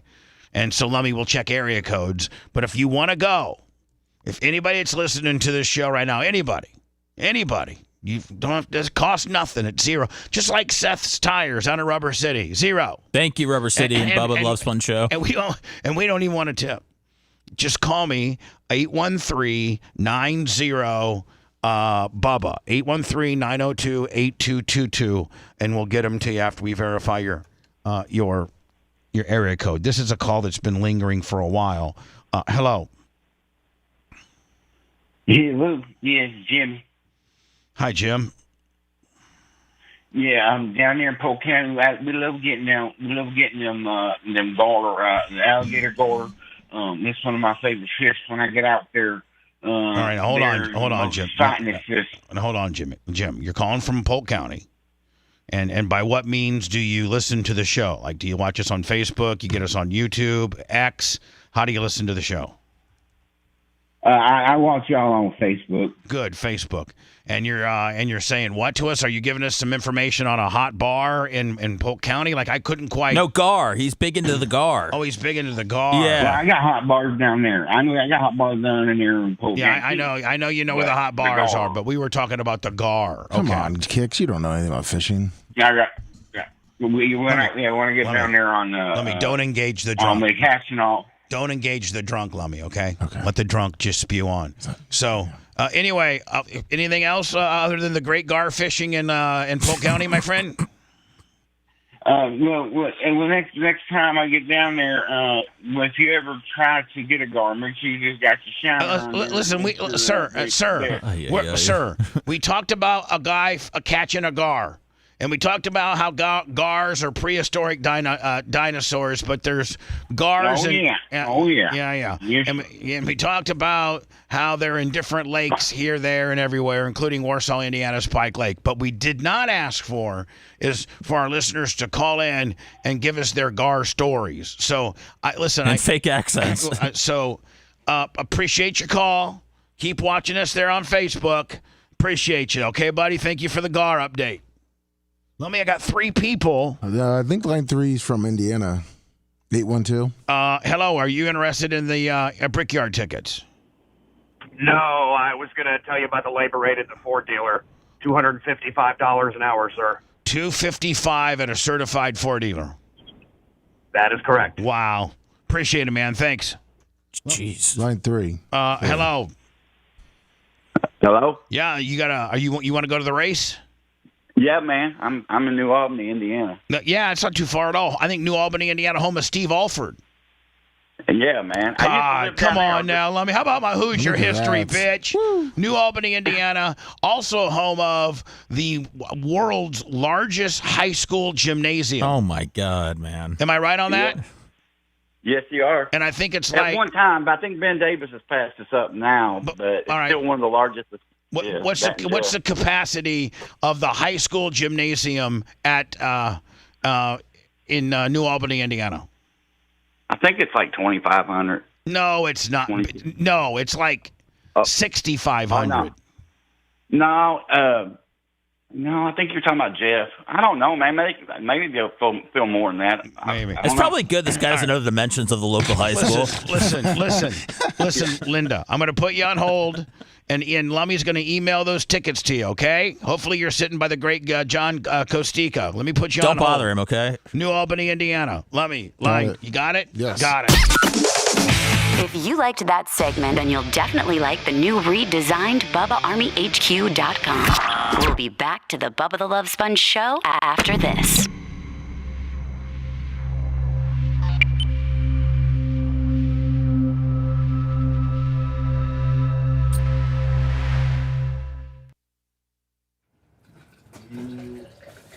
Lummy, after we get a winner, I'm going to have to fucking clear it. Well, maybe I'll keep these lines going there. 4's Indiana, too. Well, but we don't have any more tickets. I know, just letting you know. They're holding on. Well, you might want to tell them that, though. Oh, well. Will you send me an email? We don't have any more tickets. If he wants to talk about something, we can, but we don't got a ticket. Tell him that. Ashley, don't let Harrison Budker tell you what you cannot be. Thank you, Crick. Yeah. What up, Berto? No. Yeah, BTLS. Yes. At gmail.com.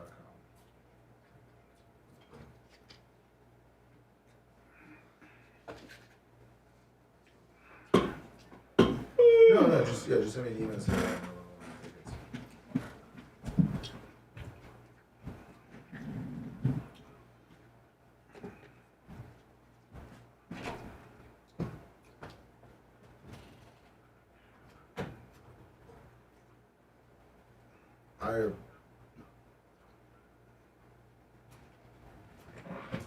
you said Ira Berman?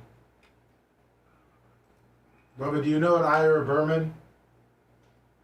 From where? Tampa? Yeah, he's a former newscast, sports guy. Ask him. Former newscaster, right? Former sports newscaster?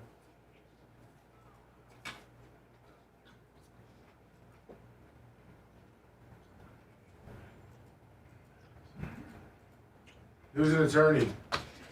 I don't know. Oh, yeah, I do. Yeah, he knows. What about him? I guess this guy used to hang out with him, so he used to hang out with you. You saying what? He used to hang out with you when he lived in Tampa. Well, now you got some tickets for the Brickyard Fund. So he just wants to say hi? Oh, no, this is the guy that won the tickets. Oh, okay. Yeah. He's saying thank you. Oh, okay. Well, yeah, send me that email, and I'll get him. Tell him thank you. Yes, sir. Thank you, man. That's it.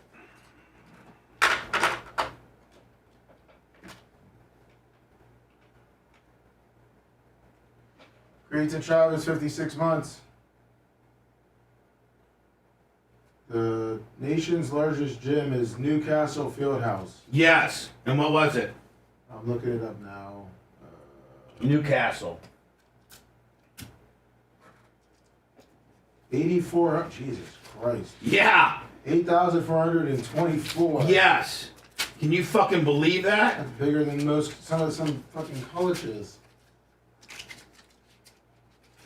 Is Newcastle good at basketball? Yeah. We might come with that correction. So I don't look like I'm stupid. Because You just knowing the damn biggest arenas in Indiana. I was close, wasn't I? I mean, well, I had the wrong school, but I knew. Yeah, but they just built that one because second was Lord E. Scott. Jesus, they got the 10th.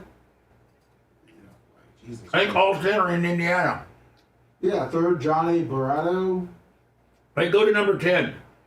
Southport High School. What? Southport High School. Where? Wherever Southport is, I gotta click on it. Fieldhouse, Indiana, Crown Jewel. That one does 7,000 in Marion County. Oh, yeah, that's Marion. Holy. That's Marion. 7,000 is the 10th largest. Yeah. Jefferson High School is number 9. 8 is West Side. 7 is the Wolves Den Gym. 6th is Northside. 5th, Bill Green. 4th, Muncie. 3rd, John A. Barato. Athletic. 2nd, Lloyd E. Scott. And then the nation's biggest is Newcastle. All right. Wow, 7,000 people at a high school stadium. Yeah, and they sell it out.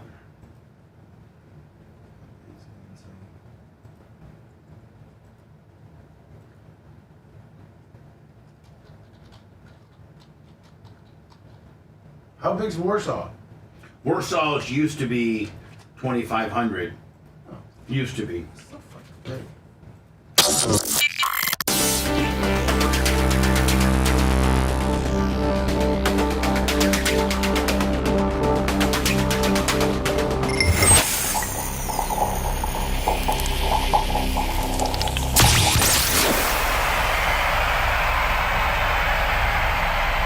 Bubba the Love Sponge. Missed part of the show? We got you covered at BubbaArmyHQ.com. Now back to Bubba Live Worldwide.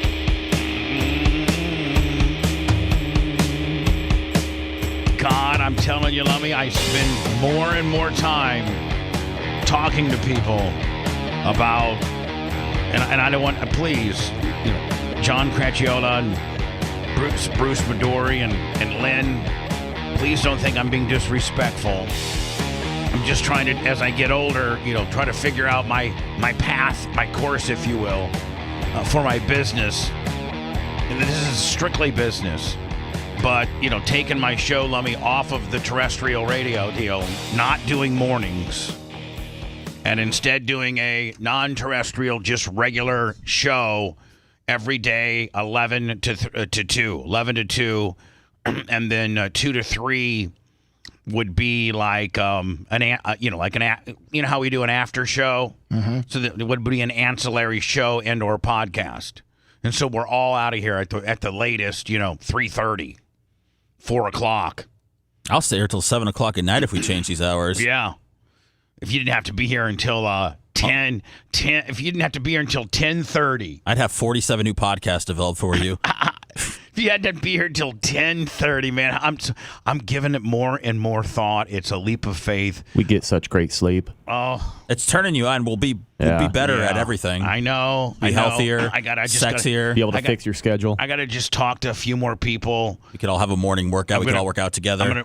I'm gonna wait for the doc to hit, and then if 3 months after the doc hits, Lummy, I don't have anybody sniffing around, then boom.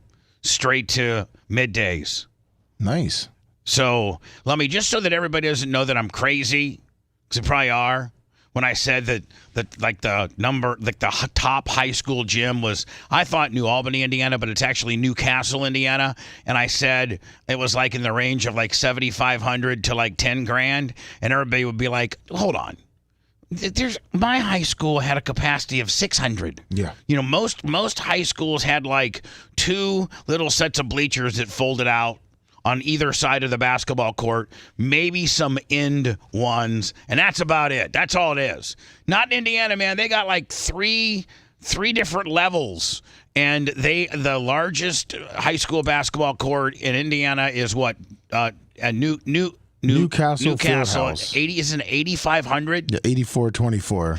8,500. That's the size of the Yingling Center. Yep, yeah, pretty much.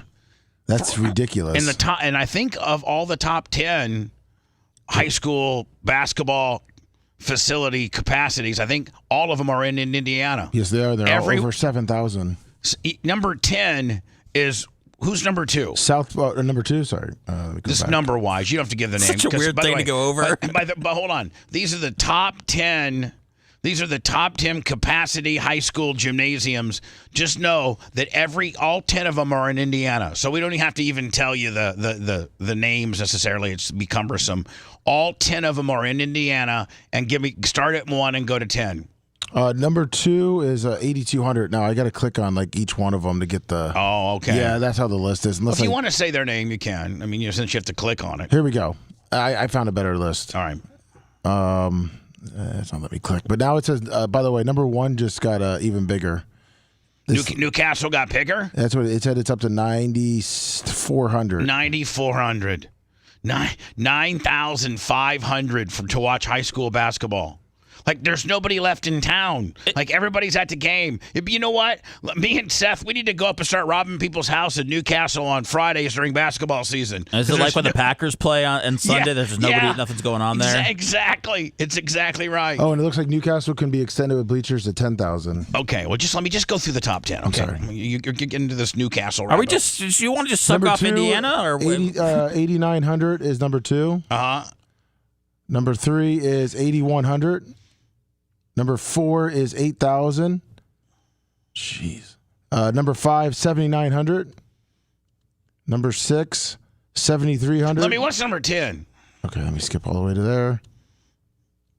7,124. So 7,100 just makes you number 10 in high school. I mean, can you imagine that this is high school? This isn't college. And you're a god when you play basketball in Indiana, correct? In each city? You're a god. You're an especially if you're on the starting 5 and the team's pretty good. Like if you could do it over, would you wish you could have played basketball instead of football? I didn't have the body. No, but I'm saying if you could have. No. Oh. I mean, yeah, I guess. I mean, I don't know. Maybe both. I mean, listen to this. You're such a god in Indiana if you are on the basketball team that Warsaw, Indiana. Now, population like 15,000. It's got a mayor. The mayor runs the police department and the park department and the street department. It's kind of like Tampa mayor. Either you have a strong mayor or you have a council mayor where the mayor is just one vote of the council. But most cities have strong mayors where they are in charge of the police department and the fire department and all that kind of, like they are truly, like the president of the city. And so one of the greatest basketball players in Warsaw, Indiana's history was a guy named Jeff Gross. Okay? He was 2 years behind. He was 2 years behind me. No, 1 year. He was 1 year behind me, Lummy. And he went on to take Warsaw to the state championship. We won my senior year, the whole state championship. And this is just like Hoosiers. Like there's no class basketball. Now they've classed it up and they've snowflaked it up. But back when I went to high school, if you won the state tournament, there were no other teams. Like you played, everybody played each other. From a high school that had 85 people in it to a high school that had 8,500. And so Jeff Gross was the starting shooting guard and averaged like 30 points a game. He was the only freshman, Lummy. He was so good. He was the only freshman to ever make the varsity squad. Nice. And so he made it. So we watched him progress. He ended up being the all-time leading scorer. But then his senior year, he went on to win the most coveted award there is in Indiana. You could go over to Iraq and save, 500 Americans and get the honor, the presidential honor of whatever. The most, like, what's the biggest honor to win as a human being? Isn't it like the Purple Heart? I don't know what the hell it is. Nobel Peace Prize? Something like that. The Best Human of the World Award? Yeah. But in Indiana, it's called, if you're the best basketball player for that year, you're called Indiana Mr. Basketball. Just like I think Florida has a Mr. Football, don't they? Yes, they do.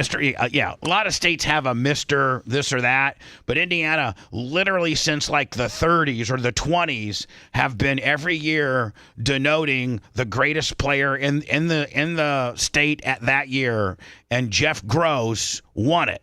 Lummy, and we've had 2 or 3 Mr. Basketballs since, and guess what Jeff Gross's job is right now?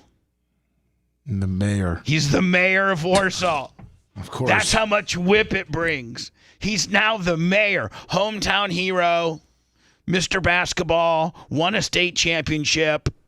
Then, Lummy, he went back and just was a social studies teacher. That's the Indiana dream, isn't it, Bubba? Yeah, he was a social studies teacher, but he wasn't even the coach for the basketball team. Like, people would ask in the entire city, well, Jeff Gross is just a social studies teacher, but he's the greatest basketball player ever to put on a Warsaw Tiger uniform. Why isn't he the coach? It looks like he did That'd be coach like if a little bit. Yeah, but I think just like JV and freshman. Oh, that's it? He didn't coach the varsity. Oh, that's... Yeah. Yes. Be like Tom Brady going back and like Tom Brady should coach, man. So anyway, Lummy, I don't know how we went down that road, but we were able to close out. We only had like we closed with the Indiana gym conversation. Yeah. They've got the biggest gyms in the world. They do. They do, but they really do. Yeah, they do. They got the biggest gyms in the world. They got the biggest ones ever. Can we circle back, Saki, to the Brandon Ford, the Ford dealership? Yeah, hold on labor one second. costs? Hold on 1 second, Mach. I got a call. Hello. Are you live? Yeah, I'm good. I've been listening to you for 20 years, and I want to off myself. Oh boy! And I know that you've helped people before that wanted to commit suicide. So now hold on. Hold on. Are you saying the show sucks so bad that you want? I mean, are you talking about you really having some mental issues and you need some help? Like this isn't. You're not trying to be. You're not trying to be funny or nothing. Like you're for real. Like you're for real having some issues right now. Correct. Okay. Correct. Well, let me ask some basic questions. And I've been doing this a long time. Because I know you've helped people out before, and that's why I'm calling you. I know, and so I'm gonna. I love the shit out of you. I love the shit out of Seth. Hey! Stop cussing. Okay, I'm Stop. sorry. I know you love. You were saying, you stop. You were using a word okay. that. I'm sorry. I forgot I can't cuss. Right. I'm So sorry. just let me work with you here, buddy. First of all, what's your first name? Justin. Justin. Okay, that's all I need to know. Justin, where do you live? Like in what state? Clearwater. Okay, there you go. Clearwater. Not only you live in Florida, but you're close. Yeah. So Justin, what is up? And really over the years, I've taken a lot of these type of phone calls, and I think I have 100% ratio of talking. I know that's why I called you. Okay. Because I know you've had. I've listened to you for 20 years, dude. Like I've listened to you since 1997, bro. And you've heard me talk to people that are struggling before and making. And I wake up at 6 o'clock every morning to listen to your show. Like All right. It's all right, buddy. It's a nonstop thing. Like I have to get up but I'm not a chatter. I'm not a caller. But listen, you're just a great Bubba Army who just quietly listens to the show and is a fan of the show. You've heard me talk to other people that were thinking about the same thing you were, and so you're like, you know what? Instead of doing this very, very selfish act, maybe you're close to doing it. I don't know, but I know for a fact. No, I'm not close to doing it. It's just in my mind, and I was like, you know what? I need to call Bubba because he knows, All right. Well, it's good. It's good to know. I listened to your show, and you've talked to people that have done it before, so I just wanted to give you a call. Right. Well, listen, settle down. We got you. We're good, Justin. We're good. Just don't get upset. You're doing the right thing. Nobody knows who the hell you really are. You're just Justin from Clearwater. There's 10,000 of those.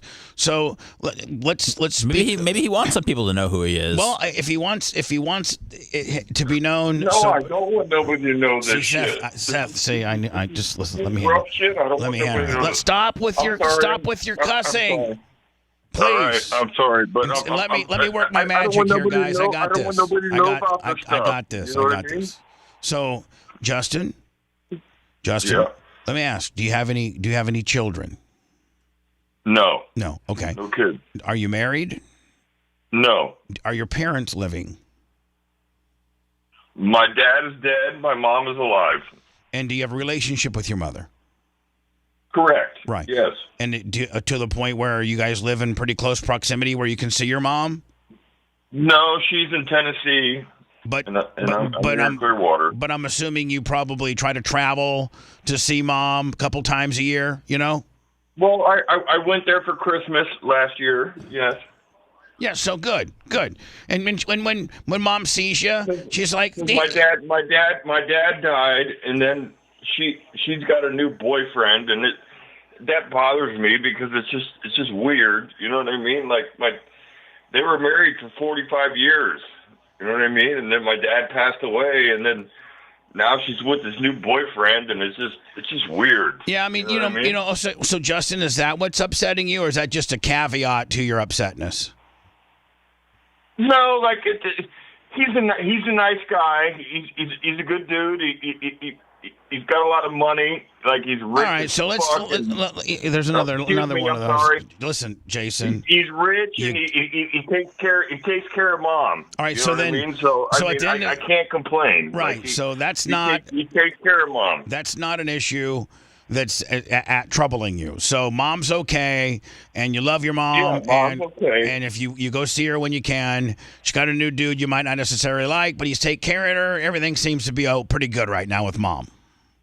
Correct. So what in your life is bugging you to the point where you would drinking? Okay. Drinking. Okay. Drinking is my problem. So drinking, which is an antidepressant, just naturally alcohol is, and the first And I can't stop. Like I just keep drinking. I just keep drinking. I can just keep drinking. I'm like Lummy.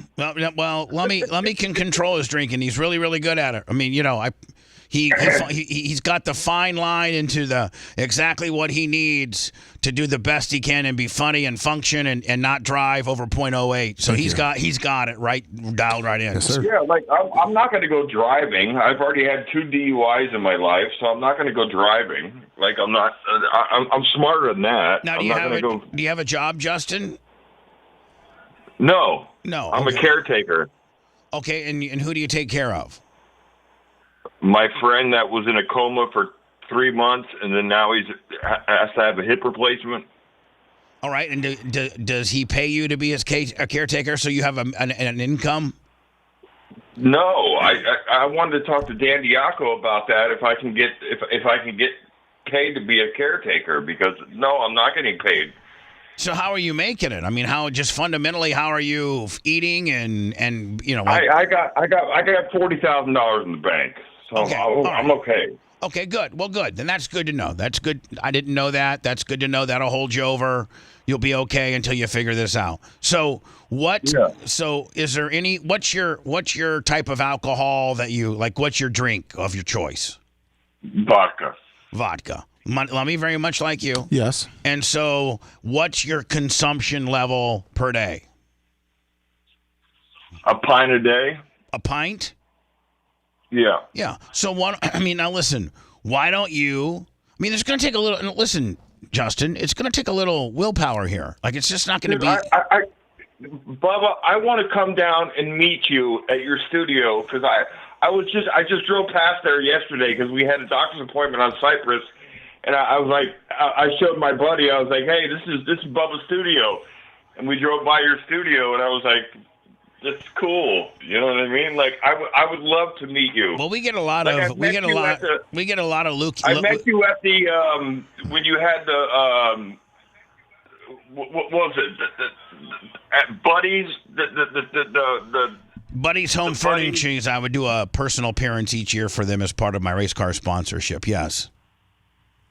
Well, we did. It was like a garage sale. Oh yeah. One year we had a garage sale at Buddy's as part of promotion as well. Yes. I went there and met you, and you were such a nice person, man. Like, well, thank you. A lot of people find me far more nicer in person. Your stick is your stick, but you're a fucking good. I'm sorry, Jason. This is your last time. I'm not going to be able to save you from choking yourself out if you keep cussing on the radio. Okay. Now, I feel as if I can help you, but if you can't follow by the rules, then I'm just going to have to let you go. Next thing you know, we got a dead body on our hands. Okay, buddy? Jesus Christ. Okay, I'm sorry. Okay, Bubba. Jesus. I mean, I'm trying to help you. You want to live or not? You want to live? He's not sure, Bubba. Of course I want to live. All right, then. Shut up and listen. If you want to live, shut up and listen. Here we go. Okay. Now, sir, obviously alcohol is an antidepressant. When you get drunk, you get depressed, you start thinking stupid stuff.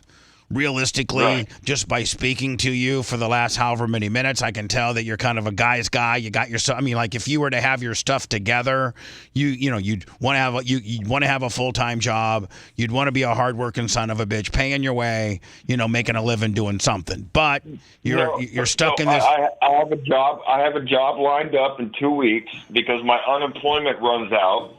so I have to get a job. I understand. So, but you're doing the right. Then that's the And response. I'm gonna be what you always say. I'm gonna be a lawn dog. Okay, that's great. That is absolutely great. And doesn't it? Instead of accentuating what sucks in your life, Jason, why don't you look at just your response? Justin. I'm sorry. I mean, you've thrown me so many curveballs, Justin. You really have. So just you haven't let me long form. I'm sitting here watching you on YouTube. I'm sitting here watching you right now. So here's the deal. If you want to listen, I'm just going to go ahead and cut to the chase. I was going to try to be a little more clinical about it, but you're really pissing me off. So here's the deal. If you want to keep every morning if you want to catch the new show every day, then you have to be alive in order to watch that new show. So don't kill yourself. You've really tried my patience. You've tried. I gotta go. See you later, buddy. I hope I don't read an obituary gimmick. What on the you. hell? I can't. McGillicuddy, $20 super chat. Checkers is hiring. Jesus, yeah. My God. Please don't kill yourself. Wake up so that you can see me and Sethi every day. But my God, when I'm trying to, break this down and make you feel better about yourself, and you're just won't shut up. Dude, I wanted to tell him, now Bubba, I know how Melania Trump feels. Jesus Christ almighty. I wanted to tell him that he has a lot to live for. I mean, you cannot kill yourself before you see some of the largest gymnasiums in Indiana. If you want to deep dive into the Bubba the Love Show from the past, go to BubbaArmyHQ.com. We'll be back after these words.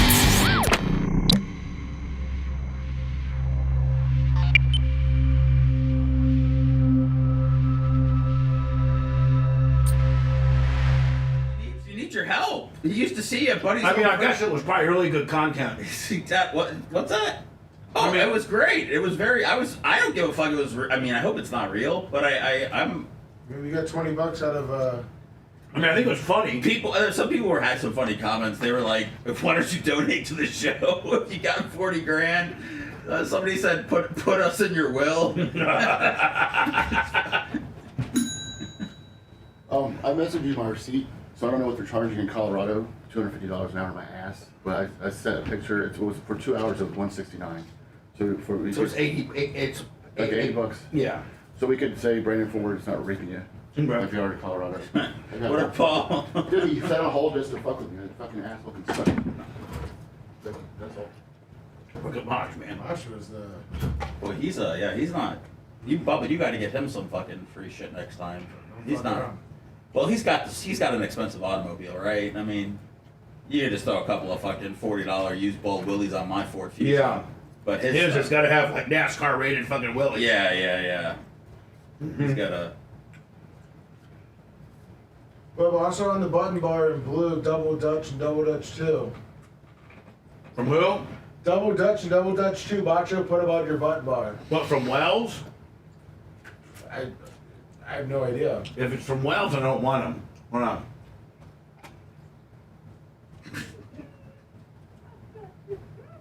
Yeah. No. Wow, he shut that down. What's up, Brian? Oh, man.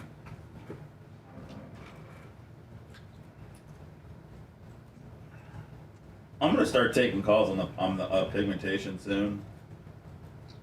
I'm gonna just tweet out when I'm gonna be recording, and you guys can call in.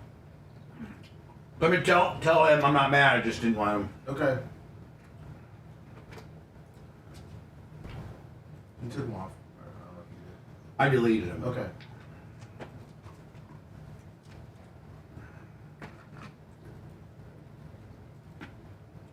I mean, I do think I do think he was drunk. I mean, I don't know if he's having what he's feeling. What's up, Justin?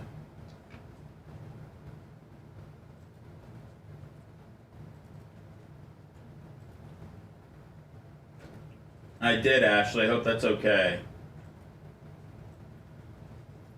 I'd like to have a woman rip me off instead of a guy. Just feels better. What up, Iggy? Bubba, would you send Justin some merch? Fuck no. he's not really having problems. You don't think so? No. We should have asked him what he drives, so when he starts coming by the studio, we know it's him. Oh, man. Seth, maybe he was in that white truck. That's what a lot of people are saying.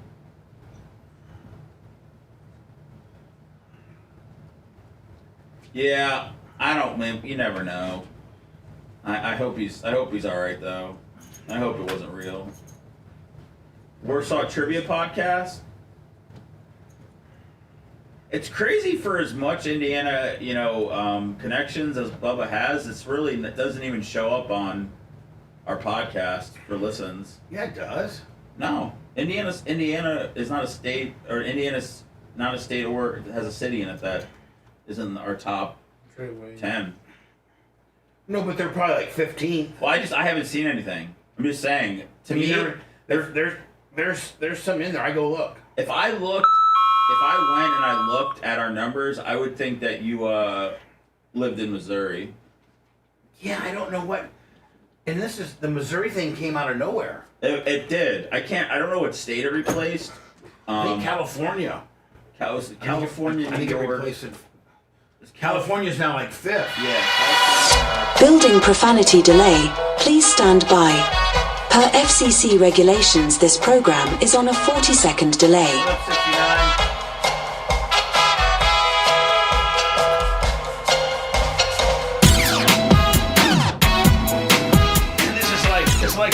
This is like some network stuff. You know what I'm saying, Lovey? Yeah. Macho Man's built in some network stuff. I love it. Building profanity delay. Please stand by.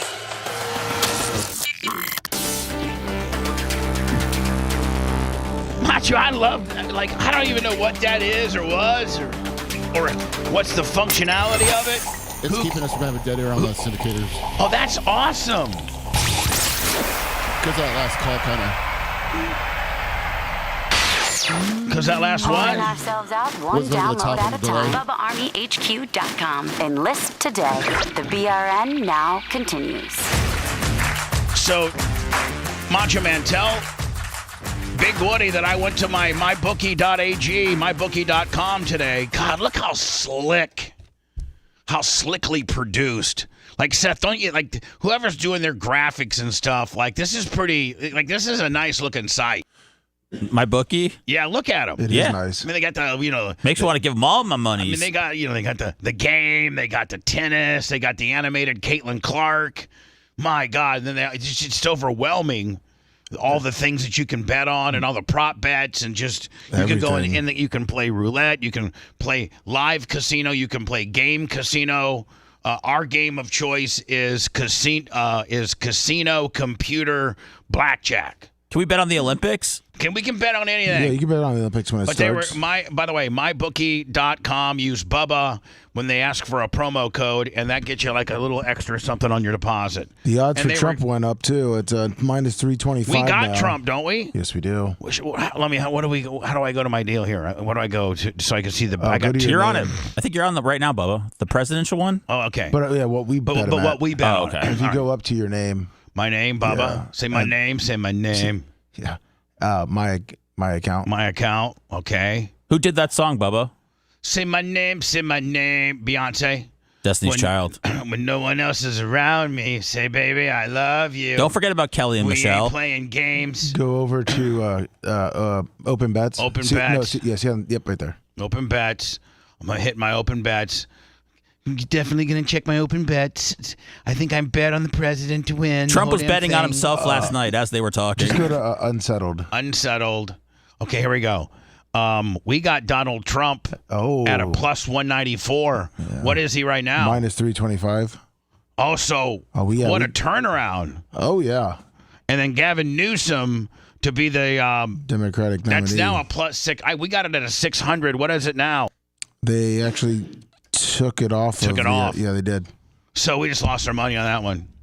Well, no, not necessarily. That you just can't bet on it now. Oh, okay. Yeah. But if it comes back to life, then indeed they'd make it a thing, right? Correct. If Gavin replaces anyway, them. that just goes to show you how obscure some of the crazy bets you can, it's just not straight. You can even bet on the president and prop bets and how long the national anthem's going to be at the All-Star game and just all kinds of different stuff. Well, I would say ping pong in Serbia is out there. I'd say betting on the presidential race is probably, one of the most American things you can do. Right. Don't forget, you can also bet on darts. Yeah, you can bet on darts. Don't forget. Esports, too. Yeah. Hold on, Yards. So anyway, mybookie.com. Type in Bubba on your promo code. They were supposed to add like $5,000 to my account, Lummy. You can see I'm still down to 43 clicks. Yeah. So we can't play no games on 43 clicks. And the only thing and as part of my endorsement, they asked me, Lummy. They've only asked usually Usually I listen to clients if I'm mispronunciating something or whatever. The client will get back to me and make small little adjustments on how I'm presenting their product. Well, my bookie told Brad to tell me, can Bubba bet more like a sensible person? They said it's a great promotion, but he bets like a complete wild man, and we don't think that any of our customers could bet that recklessly. So it's not a good look when he lays down, $5,000. On a poker hand? On a 9 to double down when the dealer's showing 17. You know what I'm saying, Lummy? Yeah. So they've my bookie. Just tell them that Bubba likes to feel like Elon Musk when he's betting. They're going to say, that's great. We're going to go ahead and take our, endorsement money elsewhere. So, I think they're paying me, Lummy. So they're paying me a decent amount to be their spokesperson and play games on the air, so they want me to play them a little more conservative. So, Lummy, I'm going to play, like the way I play now is just Bubba, imaginary billionaire. Well, now I'm going to play Bubba back when I had money, like Bubba 09. I'm going to play Bubba 09. Oh, okay. Because back then I would have put like 100 on the pass and 200 on the back. I would have in today's world, Lummy, those are 25s. I'm putting instead of laying $100 chips, I'm laying maybe 2 10s.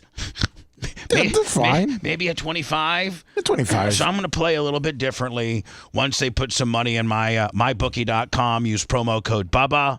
There you go, MyBookie. That's a free one for you. So get some money in my account so I can start playing more responsibly for you. mybookie.com, promo code Bubba. Hello, who's this? Well, there was somebody there, Lummy, and now. Hello? See, Seth, I'm trying. Hello. I feel. Hold on, sir. I feel as if some of the phone calls today have been, funny and good content, and it's just not a bunch of stupid asses trying to hear themselves on the air. I can't get a feel, but I'm enjoying them either way. I can get a feel. It's going to be a lot of Indiana calls. And I can quickly, let me I can quickly leave the phone lines not open anymore and just close them again. Once I get enough irritation factor, I'll just, you know what I'm saying? Yes. Right. Hello, who's this? This could be the one. A lot riding on your phone call, sir. Hello? Hello. Yes. Yes. Not starting out so good. Can I do for you, buddy? I was looking for the tickets. Oh. Yeah, another Indiana guy. We already gave him away. We've already given him away, buddy. I mean, maybe you're a little bit late on the show. You're listening to it a little bit late, but yeah, we gave him away a little bit ago. We're sorry. Okay. What part of Indiana do you, now that I have you on the phone, might as well do a little bit of a survey. What part of Indiana are you from? Indianapolis. Perfect. And how did you find out about the show? Were you like a holdback from the Stern days, or like, how did you find out about the show, and by what means do you listen today? And what color are your underwear? How big's your penis? But anyway, Your underwear are red and white. Oh yeah, see, Seth, that's America right there. Red and white underwear. All right, how did you? I've been listening for 15 years. All right, perfect. And then by what means do you listen to us now? How do you catch us now? YouTube or Bubba Army radio app.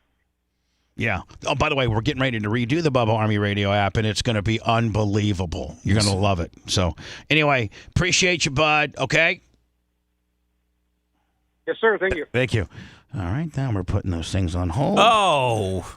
Goodbye, Indiana callers. No more Indiana callers. Macho Man has adamantly came in, stormed in the studio, as a matter of fact, and proclaimed what the work rate at Brandon Ford is, and that he didn't know what that a-hole was thinking about, but Brandon Ford, the most reputable Ford dealership in this area, charges $85 an hour for labor. That's what he paid, and that's labor on a $130,000 car. So and that's off of what somebody called. Did somebody call and say it was $225 an hour for labor? Yeah, something like that. And then Macho, who most recently just had his Ford GT500 worked on at Brandon Ford, paid $85 an hour. So, still too much. Yeah, listen. You can pay $50 an hour at Rubber City. Rubber City, the officials. Rubber City. Seth Kushner's the official sponsor of Seth Kushner's tires on his Ford Hemi. I'm gonna put a Rubber City wrap on my Ford Fusion. I know. You know what you will do though, because I know how you are. You will throw them a couple sponsorships on podcasting. Oh, I'll you're listening to Operation Pigmentation, and don't forget Latin Sons, located at blah blah blah and blah blah blah. But hell, that's not too far from Rubber City either, located at 2550 34th Street South, ladies and gentlemen. For any of your car needs, whether it's tires or to put a tune-up in that Ford Hemi like I got. Woo! Let's start the show. How you two black guys doing? We're good. Thank you. Now, what do they think about me? Do they like me? Yeah. Okay. Yeah. Oh yeah. They were always rocking the merch, man. They love it. Let me please everybody know that today is going to be me and Gene Lasker going to the TNT Burger to get the $100 gold wrap burger. Now I got kind of a bad news for that one. Have you checked their hours? Yeah, their hours aren't the best for you, Bubba. Hold on. Oh no. Hold on. Sorry, buddy. Might be a late night. What are we looking at? Well, Monday through Thursday, 5 to 11. They open up at 5 o'clock? Yes. Friday and Saturday are 12 to 12. Oh, there we go. Well, little Friday deal. I could maybe do one on Friday. Yeah. No, I can't because I got the documentary team. Oh. Well, maybe next. No, then I got racing. Just put it in the documentary. Or Saturday. Little trip to TNT Burger, food review. Saturday. Yeah, Saturday they're 12 to 12 too. What about Sunday? 12 to 11. Be the most high quality food review we've ever had if you did it with them. Well, I'll do it probably this Saturday. I'll get with Gene, see if we can just, maybe meet me there. Where's it at, Lummy? If you go to the North Tampa one, it's between Waters and Hillsborough. Okay. Is it off the Gun Highway? No, it's off Dale Mabry. Right off Dale Mabry. Is it on the left? If you're heading north, is it on the left or the right? Yes, it is. Left. On the left, okay. It's pretty much across the street from that hospital. Pretty much, say it. Pretty much. All right. So, Lummy, Rhett, just know, and all the food review people know, that there's not going to be one for today because we were going to tape it today and I was going to get it up today, but we've been thrown a curveball on the hours, and so please know that it'll probably go up on Monday, okay? And we'll still do one on next Thursday too, but just cut me a little bit of a break. Stop being a dick.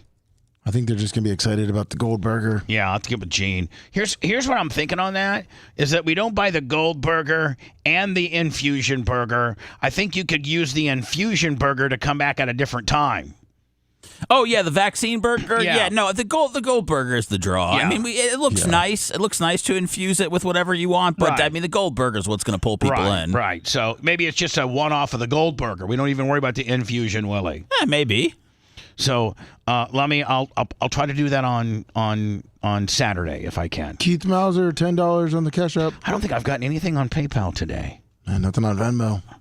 Wow, what's wrong? What did we do wrong? Maybe they don't like see, I really like the dynamic of me as far as in studio, me, Seth, and Lummy, with Avi Amach and a Rhett Kicker. But I really like I just like the feel of this show. It's different, It's it just feels looser and funnier. I miss Brian. Oh God, I don't miss him at all. Well, maybe I do miss him a little bit. He really is a pain in my ass, though. So, here's the deal. It's been, since the debate, everybody has been, well, there's two crap storms going on right now. The assassination attempt, which is the latest, But this Democratic avalanche started with Joe's performance, at the debate. That's where this effery started. Now, before the debate, there's been people just based on him slurring words and falling off stages and just various other things, just looking like completely lost. Prior to the debate, there were people like, hey, let's wait to. I think prior to the debate, everybody's argument was, let's wait to the debate. Before we say the guy's cooked, he's toast, he's Parkinson's Willies, he's barely alive, he does not really, he can't communicate that well. He's not that. Let me tell you how much of a pussy he is. A strong president fires the head of his Secret Service on Monday. A cover in my ass, don't want to admit that I put the wrong person in there, hope this goes away, president, lets her keep her job. How egregious is her leadership to the point where we have what we had on Saturday? But Joe Biden's a pussy. He's not strong. I'd be the first person. I'd have my Monday at 9:00. I'd be like, "Hey, it's President Clem. I just want to let you know. I want to make it. I'm opening up this conference with. I have asked for the resignation for Kimberly Cheadle. Her direct dereliction of leadership is what led to our former president nearly being shot. As heated as some of the discussions get with me and Mr. Trump, never and ever would I condone anybody handling their disdain for him in that manner. My safety, his safety, and anybody running for president or a public office safety is imperative. And I'm embarrassed by the lack of planning and the lack of leadership. Just put it all on her, Lummy. And the lack of leadership the Secret Service has under her direction. Boom. She's gone.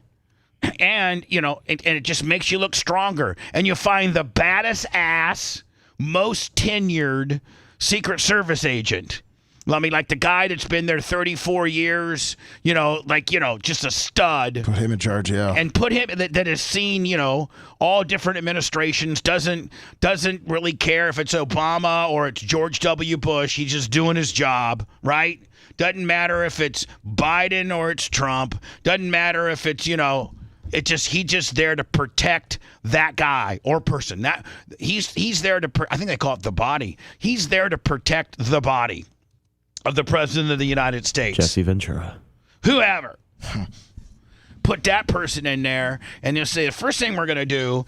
Listen, the reason why we're here and we're having assassination attempts is because of the defunding of the local police and the scaling back of the requirements to be a Secret Service agent. They've now tried to be DEI, and they have self-admittedly, the Secret Service has self-admittedly said, we'd like to be 30% female by 2030.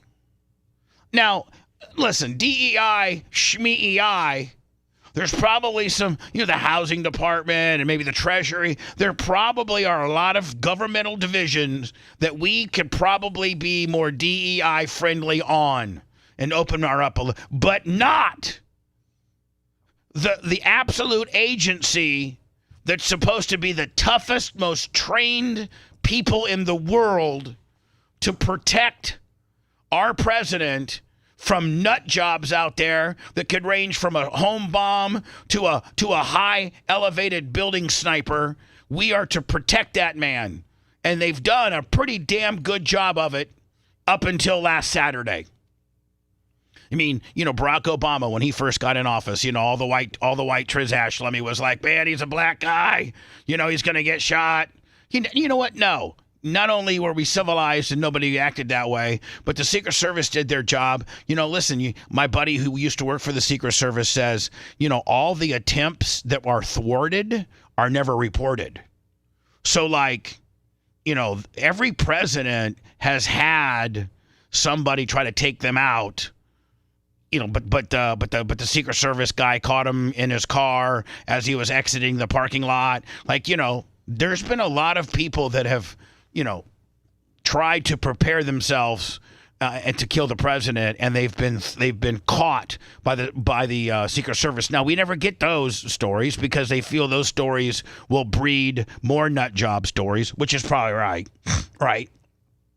So the reason why what's last Saturday happened was because the defunding of the police. The Democrats have gone into all these large cities: Chicago, San Francisco, Philadelphia, Detroit, and other Atlanta, and some of these Democratic-led huge metropolitans are now defunding the police.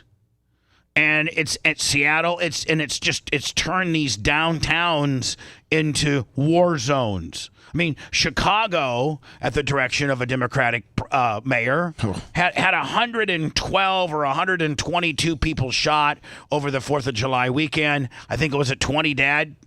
Yes. Like 20 dead. Can you imagine in your city, 20 people died over the weekend of a gunshot wound, of gang, shoot 'em up, gang, thug ass mentality.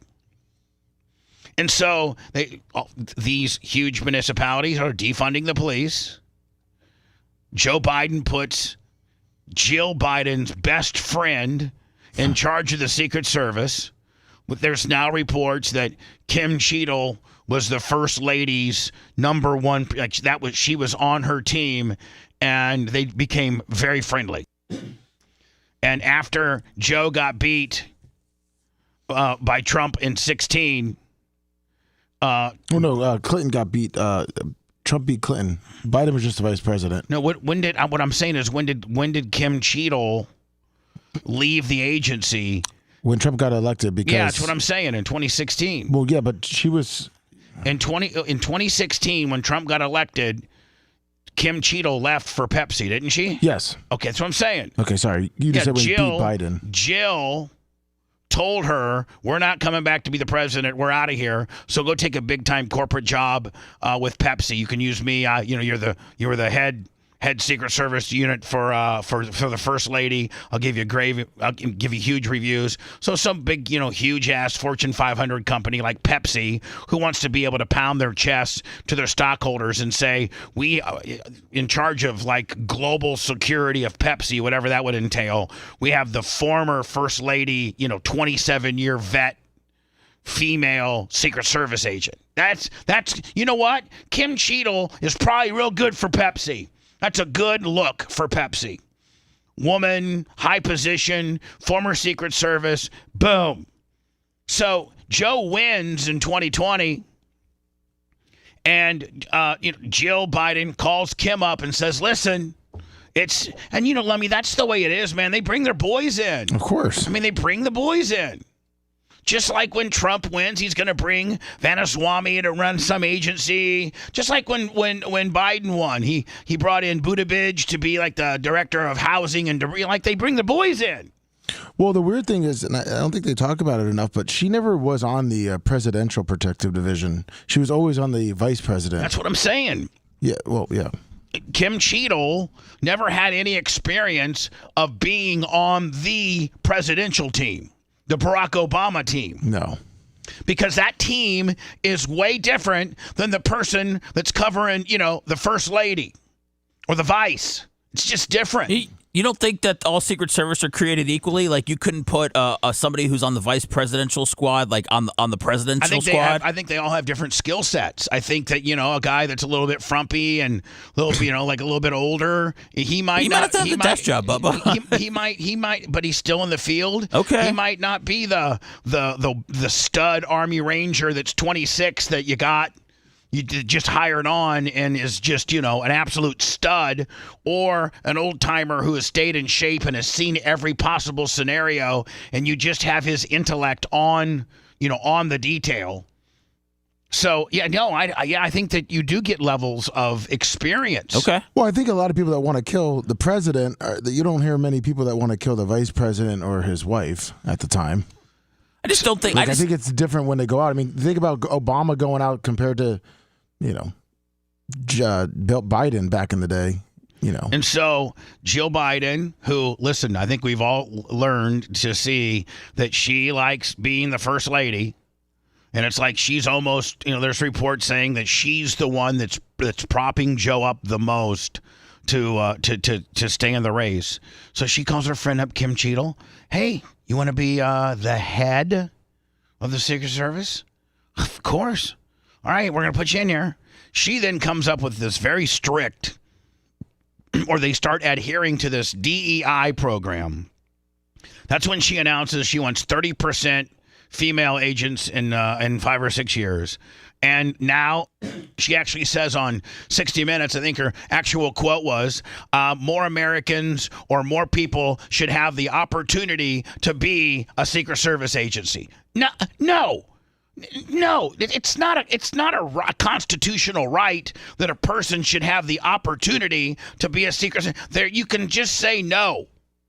Little Jimmy in a wheelchair, you're just going to have to tell little Jimmy you can't be a Secret Service agent. Bubba Clem, you want to be in the NBA? You can't. You're 5'10" and fat, probably 5'9.5". Game's changing though, Bubba. It is. And so, if I'm the head of the Secret Service, I got some badass chick. Or if you got to put a chick in there, Lummy, or a badass dude that's been with the agency for a long time, and they're like, our hiring practices are going to be, we're gonna first try to get ex-military. You just lay it out there. Like, you're like, hey, sorry if this isn't in your wheelhouse, but I'm preferably looking for ex-law enforcement or ex-military. That's my first level of people I'd like to hire.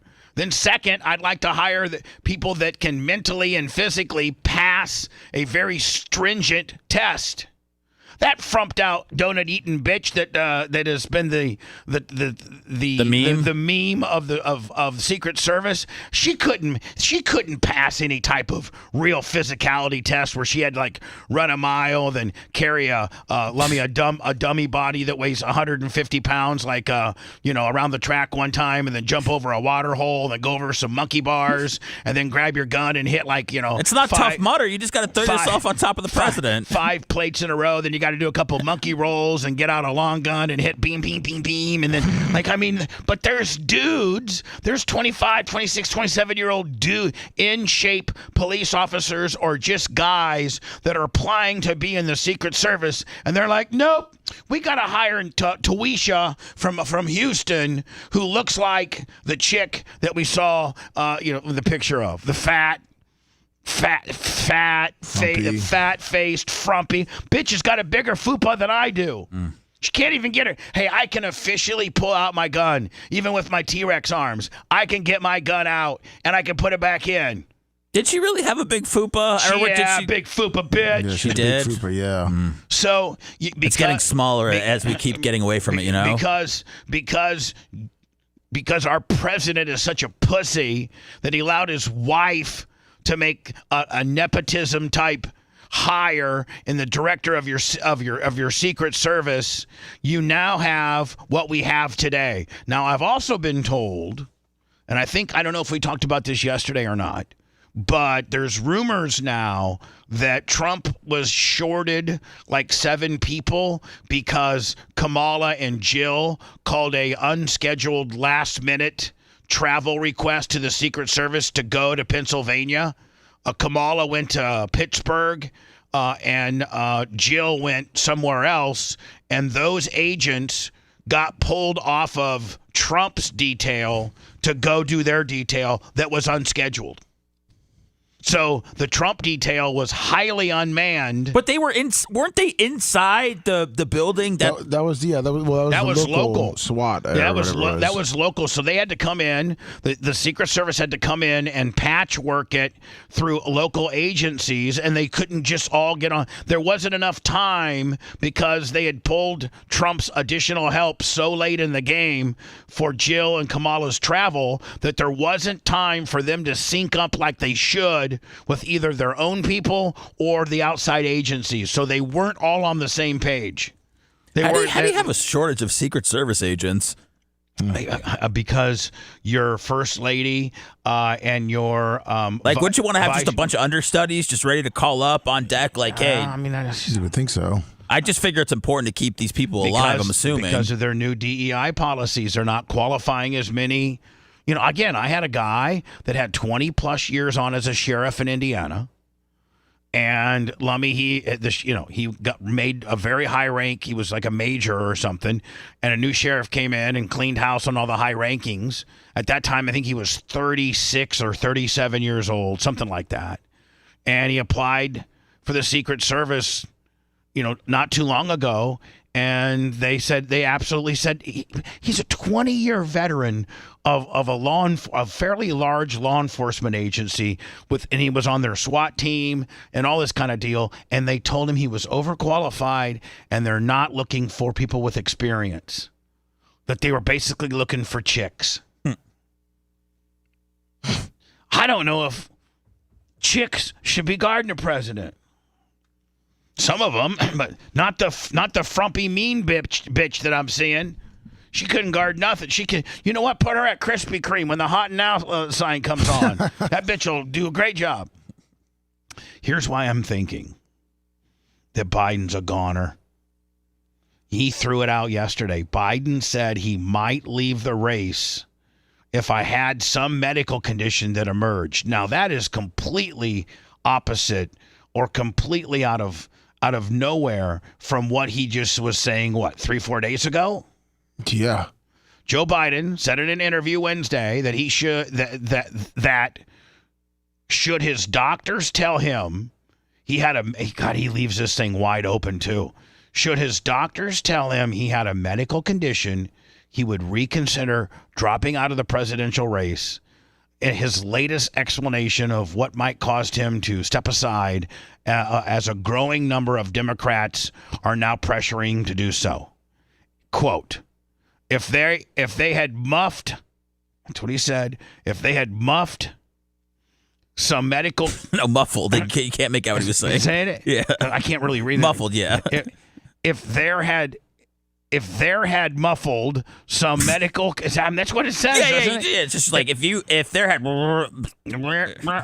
they had muffled some medical condition that emerged, if the doctors came to me and said, you got this problem and that problem, but I made a serious mistake in the whole debate.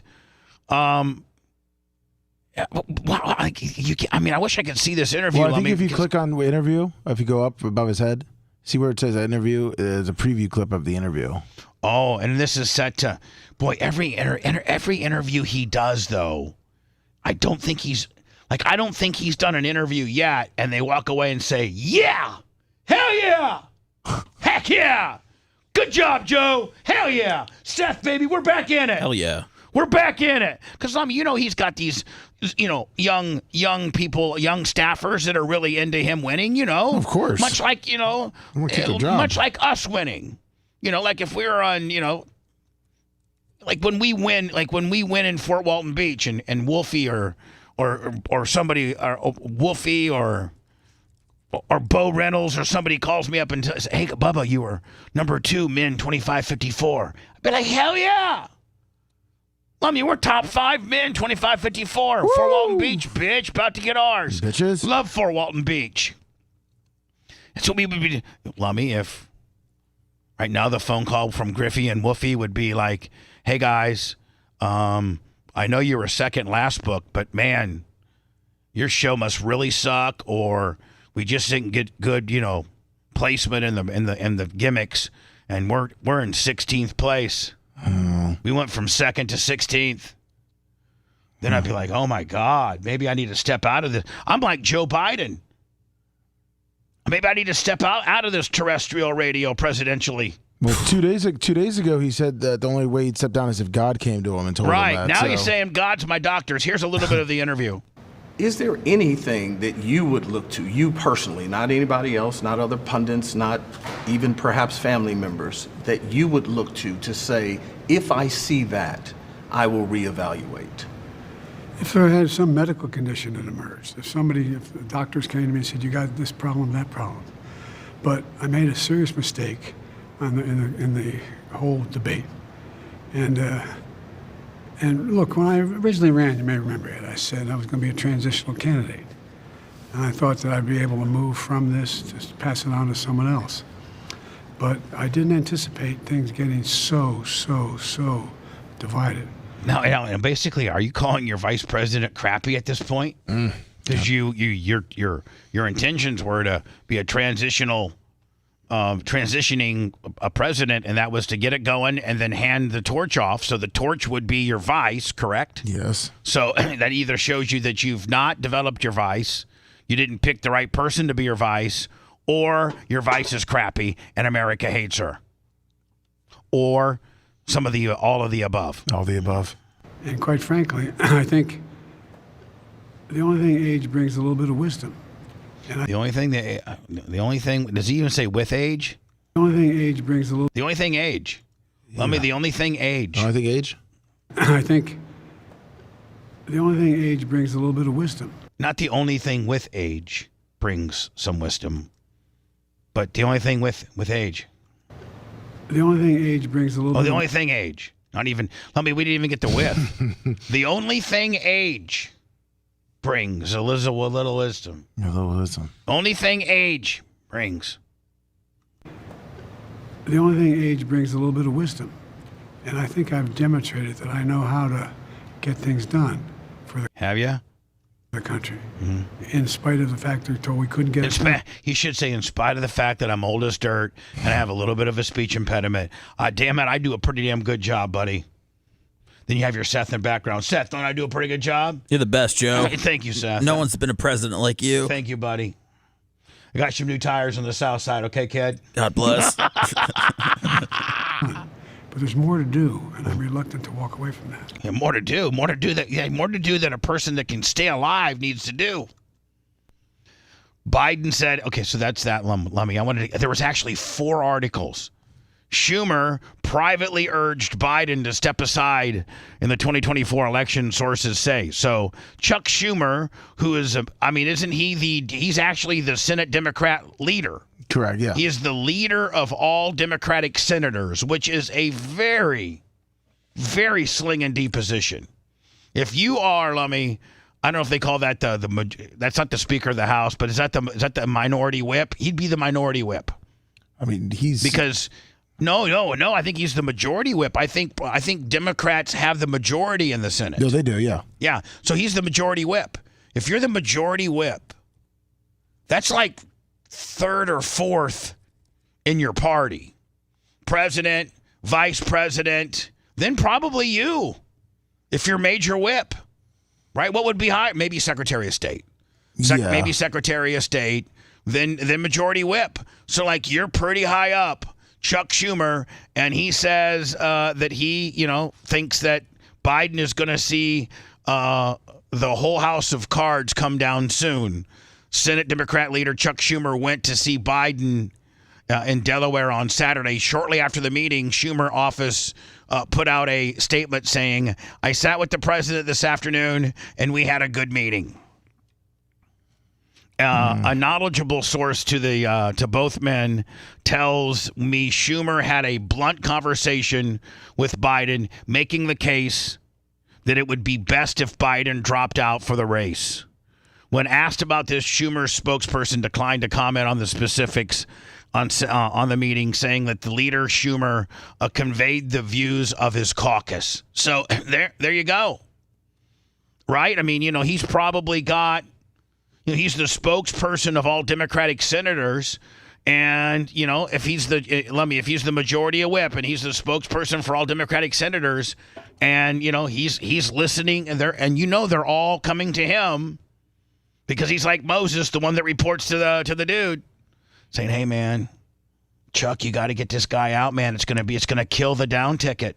I'm in a heated race back in my hometown with this Republican who's not even really that popular, but he's trending within a couple points of me. It's usually been an easy walk in the park for me, but he's trending because of all the hate to Joe Biden.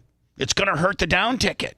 Yeah, him and Pelosi are teaming up and telling Joe to get out. Biden had a tense call with a group of House Democrats over concerns that he can't win. So now he's taking conference calls with Democrats and saying, "Listen, get out."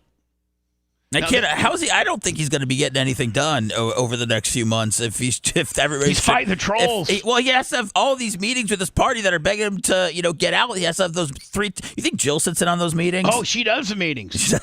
She'd be like, "You're wrong. He does not do that." Joe, tell him. "I don't do that. I don't do it." Joe did cunnilingus on me the best he's done it since he was 26 last night. Jill, you ain't supposed to tell that, Jill. Oh, you're so Jill. good, Joe. I still got a tongue like a rattler, don't I, Jill? Oh, tell her. Nobody's tell got a tongue Jill. like. No one's got a Tell tongue him, like you, folks. Sleepy. Folks, I'm telling you, I got a tongue like a rattler. Ask my wife. That's disgusting. I'm turned on. When I come back, I'm gonna just tease a little bit. The truth, but this is on our YouTube channel. I don't know if it gets released. I think it's out, baby. It's out. Got released yesterday. I'm sorry, I didn't get a chance to promote it. The truth behind the Morgan Wallen disaster. So on the way over there, I was driving my Big Mike Southwest. Now, is Southwest Florida golf cart still a thing, Lummy, or what? I think they're closing down. Well, do we need to? Is Mike going to open up a new place? Is he going to work at a new place so we can promote? I have not heard yet. I think he's still trying to figure out what was going on. Okay, so let me know. Will do. So I got a badass golf cart from Big Mike. And so when we decide to go to the Morgan Wallen concert with our Cash Cube promotion that we've still yet not been rained out on one yet. We're 4 for 4 on Corona. So we decide we're going over there. I got Rhett as my cameraman, and look at my man in the back, Mr. Johnny Jive Turkey. Look at that, Colton. Jeez. And we drive over, and Lummy, it's raining, so it being on a golf cart, you get even wetter. So we have to stop in various parking garages on the way and wait out the rain. Well, I don't think the timing could have been any better. The second we started moving in the golf cart, it started raining. Yeah. Everybody was loaded up in the parking lot here at the studio, ready to go. Everybody's got the equipment. We've been outside for an hour. We pull out, make a right, and it starts raining. Yeah. I mean, it started raining by the time we passed our mailbox. Yeah, it was. Anyway, I got a little bit of this video to play for you. You might want to go to our YouTube channel and watch it in its entirety. You're listening to the Bubba the Love Sponge Show. If you want 24/7 on-demand Bubba and the crew, go to BubbaArmyHQ.com. The Bubba the Love Sponge Show will be back after this.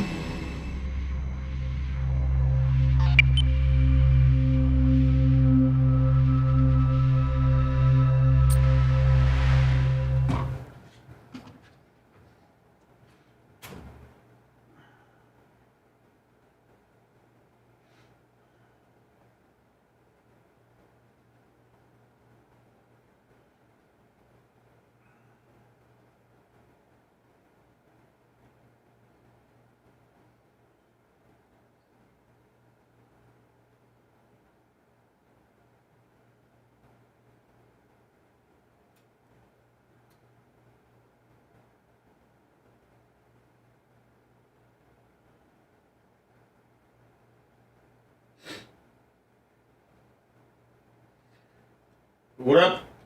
What up, Kostika? I think Bubba's got some weirdos sitting next to you at the race. Just say you're not Kostika.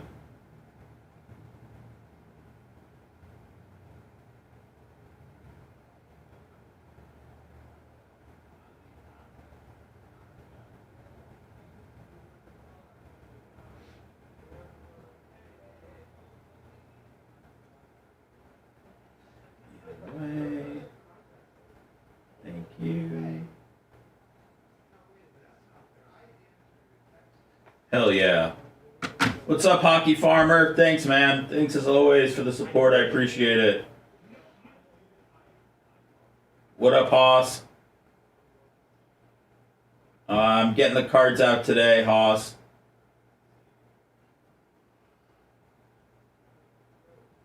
Put a couple extra things in your envelope.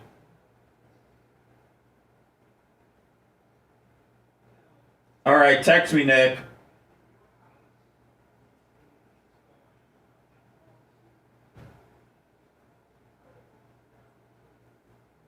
I gotta see if I have a budget this week. If not, I gotta sell some more shit.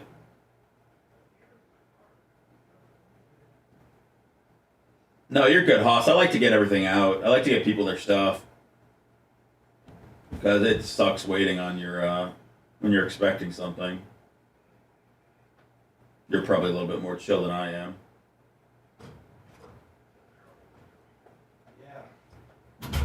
What up, you snake in the grass, Jay Bowler? What'd you do, man? I'm finding the phones, the handsets, so making sure I got the right ones. No, Nick, he got me those. He got me those tires, Nick. I got those new tires.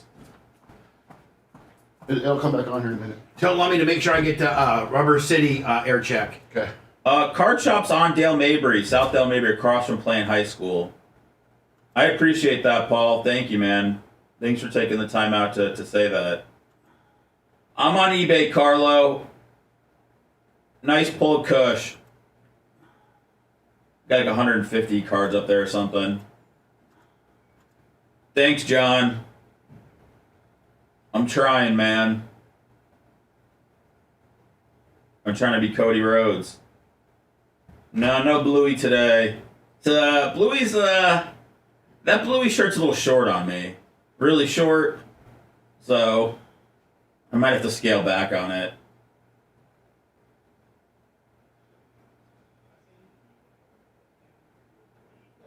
What up, Fat Pig? Yeah, Baseball Card Clubhouse. Do eBay people lie about their location? I was wondering about that, if people buy cards based on location. What up, Mr. M? Yeah, Baseball Card Clubhouse, it's, I mean, I'm not comfortable, like, selling shit, but, like, I have no problem bringing my cards in there. He buys most of them. What's up, Gary, in the back?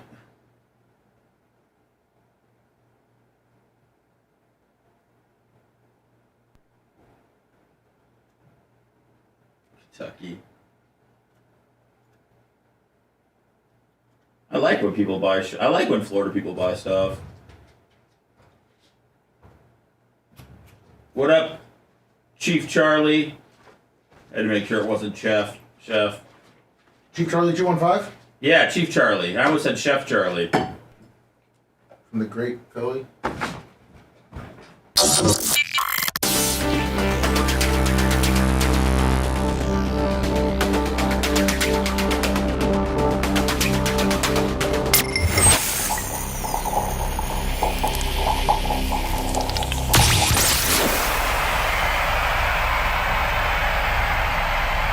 Were you sleeping in and missed the first hour of the show? Are you ready? Don't worry, it's all at BubbaArmyHQ.com. Now back to the Bubba the Love Sponge show.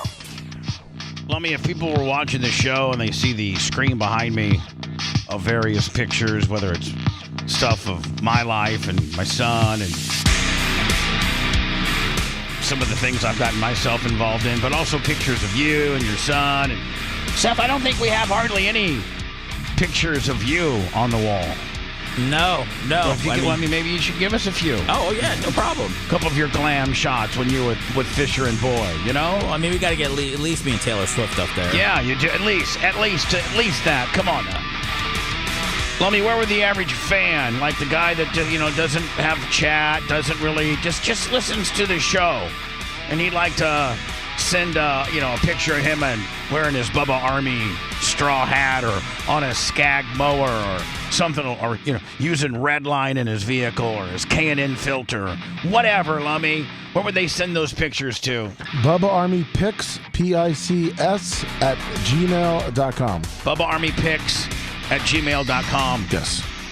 Lummy, as they're developing the app, maybe because we're still in the, we can, I think, wish for certain things. Could we see if we can have a contact or email us your photo part of the app? Maybe Macho Man. Or they could just upload the photo right there. Yeah, we'll put it. If we could have that feature on our app, it would be even better. Be like, hey man, go to our app, Bubba Army app, sponsored by GC Supply. Are you working on that deal, Lummy? Yes, we have a meeting with Mike Rowe every week, so we'll make sure to have him add that.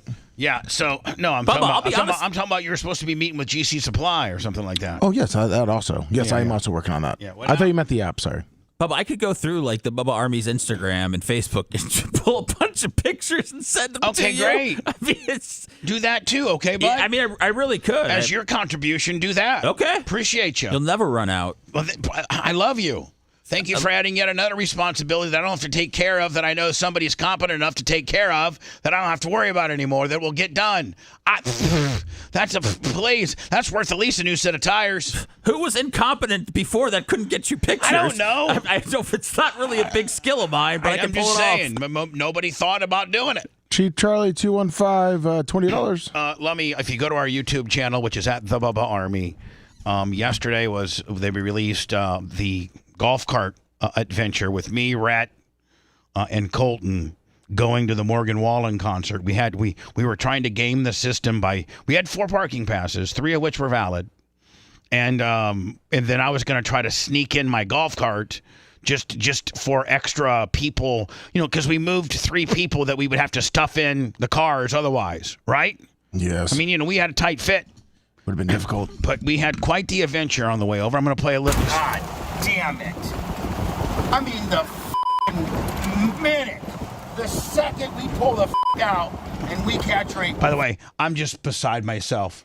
As you can see, Lemmy, this is a borderline Bubba meltdown, I think. It sure is. By the way, I mean, Brett had to really go through this and edit this stuff. Yeah, I know. Poor Rat. Poor Gary Rat. God damn it. Mother Nature can suck my f***ing A. Poor Colton. I mean, you wonder why I'm frustrated, because the last 3 times we've tried to bring this cash cube out 2 times, and we just didn't get a little sprinkle, like one that you could maybe survive. I mean, we got a mother effing downpour. I mean, it was an absolute, and the same thing at Latin Sons.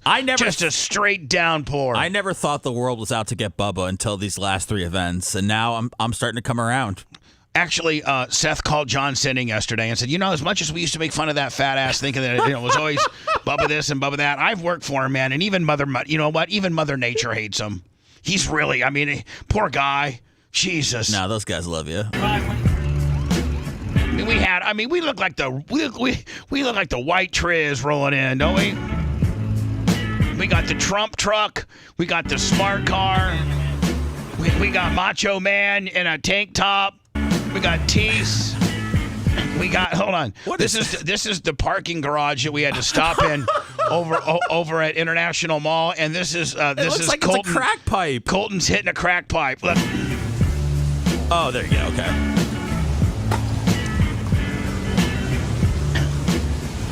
It's raining too hard, so we went and sought out shelter in a parking garage. Colton is always, he's chill.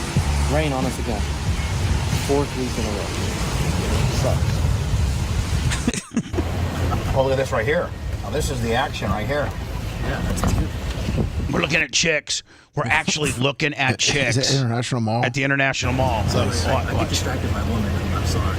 Here we go. We're like a bunch of weirdos. Hold on. What are you So we decide to go to the overpass near one of the fancy places right here. Nordstrom, so now what's that? Nordstrom, right? Yeah, we're right in front of Nordstrom. No, you got to get in front of the Cheesecake Factory. Oh no, hold on. Sorry, I get distracted by women. I'm sorry. God, we're not into pregnant Chinese chicks. We aren't? Oh, look at this right here. Now, this is the action right here. Yeah, that's cute. This is so creepy. 4:36 is when everybody rolls in. 4:36. Yeah, that's where you want to go. 4:36. This is so creepy. Yeah, we're looking at chicks. And at least Colton apologizes. And Rhett cut him out because we didn't want to. But there was a couple hot cougars that we saw that were hot as hell. Did you offer him to give him a ride into the mall? No, but we had him. Want to ride with us? It was raining. We were IFing him, were we not? Yeah. I mean, we were IFing the hell out of him. Definitely know what you need. Look, you just need a fucking water bottle, a trash bag in your hand. Missed the F. Oh, sorry. Now, Lummy had already talked to this guy right here. That's one of them. Yep. Yep. Well, Lummy had already talked to this dude. This dude had it all figured out how we were going to park in the way that we wanted to. He's working with us. You just got to let it play because we were rolling in hard. Yeah, and so Colton demands that he must talk to the guy too, just to reiterate the deal. So this is after the guy has walked away. Colton's already worn him out, and the guy's like, yep, that's what I talked to about with the other guy. Yep. I mean, so everything that Colton brought up, the guy was like, yep, I already got it handled. That's exactly what. So Colton just came in and just, I stand with Trump. I stand with Trump. I stand with Trump. I stand with Trump. I mean, iHeart rolled in with a, 1984 Windstar Ford, SUV mama van. Bubba, this is how we roll. I think Rhett did some artistic stuff here. I think he wants to learn. I stand with Trump. All right. I stand with Trump. Yesterday on the chat, on the video chat. We get the sandbag. This is great. This is George. This is George, who's a fan from Orlando. Listener who does since 2008. Yeah, but never Drop the tray. Drop the tray. But Ubered from Orlando. Ubered from Orlando to be part of the deal. And this is the experience he got. Yeah. We'll be holding. Yeah, we'll be all right. I brought the blowers in here just in case. It should blow on the quick though. It will. Seth is thinking the same thing I am right now. Seth is thinking, let's please cancel this event. Let's please cancel this event. Let's please cancel this event, please. And I think Seth might even said, damn it, the rain isn't as bad, but those lightning strikes, wow, lightning strikes. So Seth is instantaneously planning a way out at this point. I'm trying to manage everybody's disappointment. How are you basing all this just from me staring off into the distance? Oh, I know you, my friend. I've worked long enough to get into your head. And you're looking at Himes Boulevard saying, how can I persuade the big man? Oh, lightning strikes. Hey, Sponjo, rain isn't as bad, but those lightning strikes can be deadly.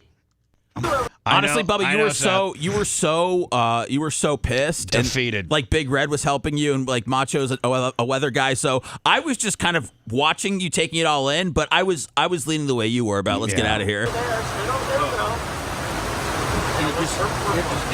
just blew up on us. Right, that's all you do all the time. It's still This is the definition of holding the fort down. George is talking some nonsense. We're trying to make high-level weather decisions here, whether to tear down this event. We're ready to either cut bait or start, trying to set up here. And George is talking about how he used to listen to me on XL 106.7. Heavy rain stops in 23 minutes. And now we're already standing in a puddle. And the event with the cash cube, you can't have standing water and have the cash cube. No. You just can't. You gotta be on dry level, just dry ground. By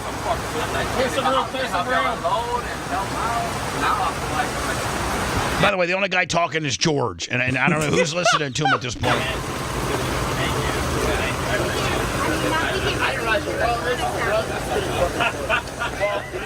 I was talking to George. We got both motors for the cash machine in trash bags. You know what? At least it was a good idea to put them in trash bags. Trash bags and under the tent. Yeah, so they're in trash bags. They're under the tent. We got the tent ghetto leaned so so it doesn't puddle up and cause the tent to stretch. We got it ghetto leaned down there. We got tees. We got Macho Man looking trying to look with his custom T-shirt on. Well, look at that. I mean, the way that's cut perfectly, where you can kind of see an eighth of the pecs. He really must have some really, really, really great techniques on customizing T-shirts, because that's perfect. We should actually film the next one he cuts up. Yeah, because he just covers the nipple. Well, I mean, it's perfect. Right. It gaps out, you'll see a nipple, but it's just enough to cover the nipple. I don't think I'm over here. I just feel like maybe I'm on a hill or something. No, my man said it one time. You're bigger than And I hear George over there yapping. I know he wants a picture, and I know I want to give the guy a picture. I do, but I got a major situation going on here. I got 4 cars, 9 employees, a golf cart that seems to be shorting out, rain that I have, and my app is saying it's going to rain straight for 23 more minutes, which is there's already puddles in the deal. We're gonna have a place for cats too. I mean, look, there's a look. That was our walkway in. All right, so I'm just going to fast forward. I call the event, and then this is our ride back. This is just a little bit. This is going to be uncensored, so be ready. Now, so hold on. It rained so hard, so fast. I don't want to see people on all the hate groups saying, "Man, they pulled the plug a little bit." First of all, Morgan Wallen canceled the concert. Yeah. So he Got can't. COVID. Yeah. So whatever. So we had to call the deal, but we were going to call it nonetheless. First one of a long time, Lummy. Just because we could not operate under these absolute tumultuous conditions. Now watch this. This is the draining ditch in between the road and International Mall, and they got this big concrete ditch, Lummy, and it usually has a little trickleation of water. Yeah, usually sometimes it's empty. sometimes it's dry. Yeah. Sometimes dry. Look at this.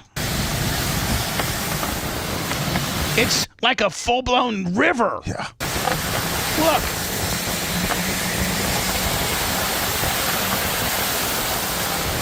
So anyway, I can feel the hostility from the video. You should feel more than anything defeat. That's what you should. No, we're gonna get him next time. October 4th. It's gonna be so nice. Let me now on the Stein deal. This is obviously Stein's Twitter. Yes. You had this post. You had this ready for me to go. Yeah, Lauren Boebert to play. Is that the only thing that we should play? I sent you his long video of him getting kicked out with a high spot on it. You did? Yeah. Is it on my IM? Yes. All right. So I've been escorted out of the Republican National Convention. Look at this person behind me. Hi there. Congresswoman Lauren Boebert, the queen right here. I didn't think you'd mind a little troll. No, oh my gosh. You had a So does that mean that she knows him? Yeah. So that she recognized him. Yep. Oh, that's cool. That is. Look at the way she. Isn't that cool though? Look at how she's posted up. She Yeah. wants him. She Pinterest wants race, the pimp. You won. What do all the haters say now? They're all on board. But they wanted to stop you. Of course. We are uncancelable. And I have to say this, Lauren Boebert's hotter than AOC. All right, get out of here. I'm sorry, Lauren, if that's disrespectful. Hotter than AOC. Verified, Jimmy. Hotter than AOC. I'm sorry, Congresswoman. I'm sorry. I've been escorted out of the Republican National Convention. Look at this person behind me. Hi there. Congresswoman Lauren Boebert. So let me at first, he didn't know who it was. No, he thought someone was trolling him. That's cool, man. All new respect for him. Is this why he's not coming on the show today? Is he too big time it now? Happened. Once Laura Bobart, why you say her name? Lauren Boebert. Once Lauren Boebert just actually validates that she's a fan of your work and she knows who you are and she kind of photobombs your video. Man, I don't know if the Bubba the Love Sponge show stacks up. I don't know if we're not worthy. No. This is way bigger than being friends with Dion, I'm telling you. Yeah, I'm just saying, maybe. And she was just by herself. She was God, hot as absolute hell. What's going on? Is he not available today? No, I think he's sleeping. God. I sent you his kicked out. I mean, he is available for tomorrow, but. Man, Zeth, is that not?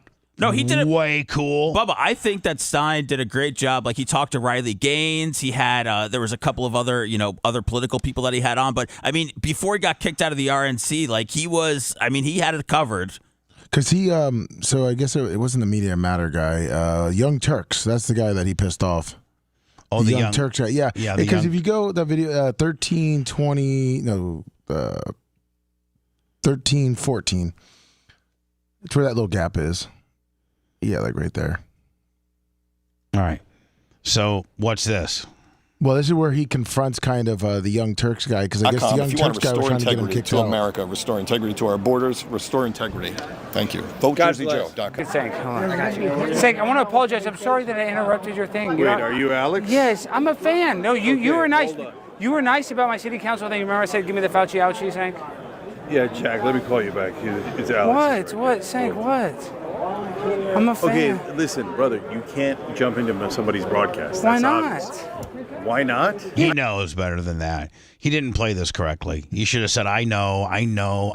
This guy's cool for stopping, though. I don't even know why you're still like the here. most viral guy ever. You tried to get him kicked Yeah, out. I got you, but you don't get viral by just jumping But I'm in the a middle pimp of on a blimp. You know, AOC, my favorite big booty Latina. That's how I got, famous. Yeah. Look, look, when you go to do the city council stuff, I now remember you. Somebody reminded me. Thank God. You like that?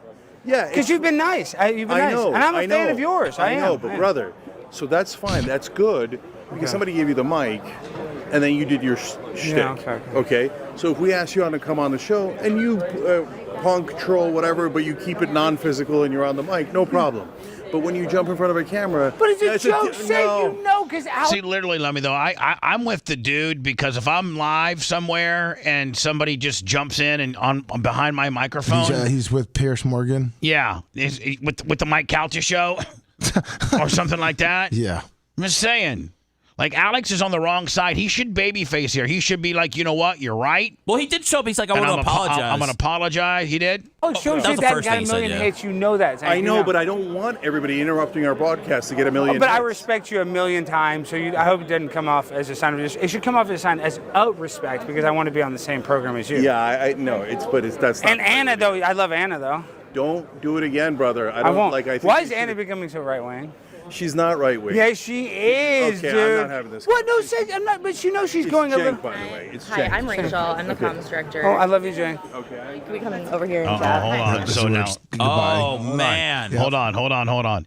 Is this a woman with the RNC and or the building? Yep, the RNC. Yeah. She's a conference director, right? Oh yeah. She's done. gotten enough. She's gotten enough complaints now, Seth. No, it was just him. Oh. Do you think that's what? But she can see that Seth is continuing to screw with him. Yeah. Right? Do you think that Stein was fine until he talked to this guy again? No, I think.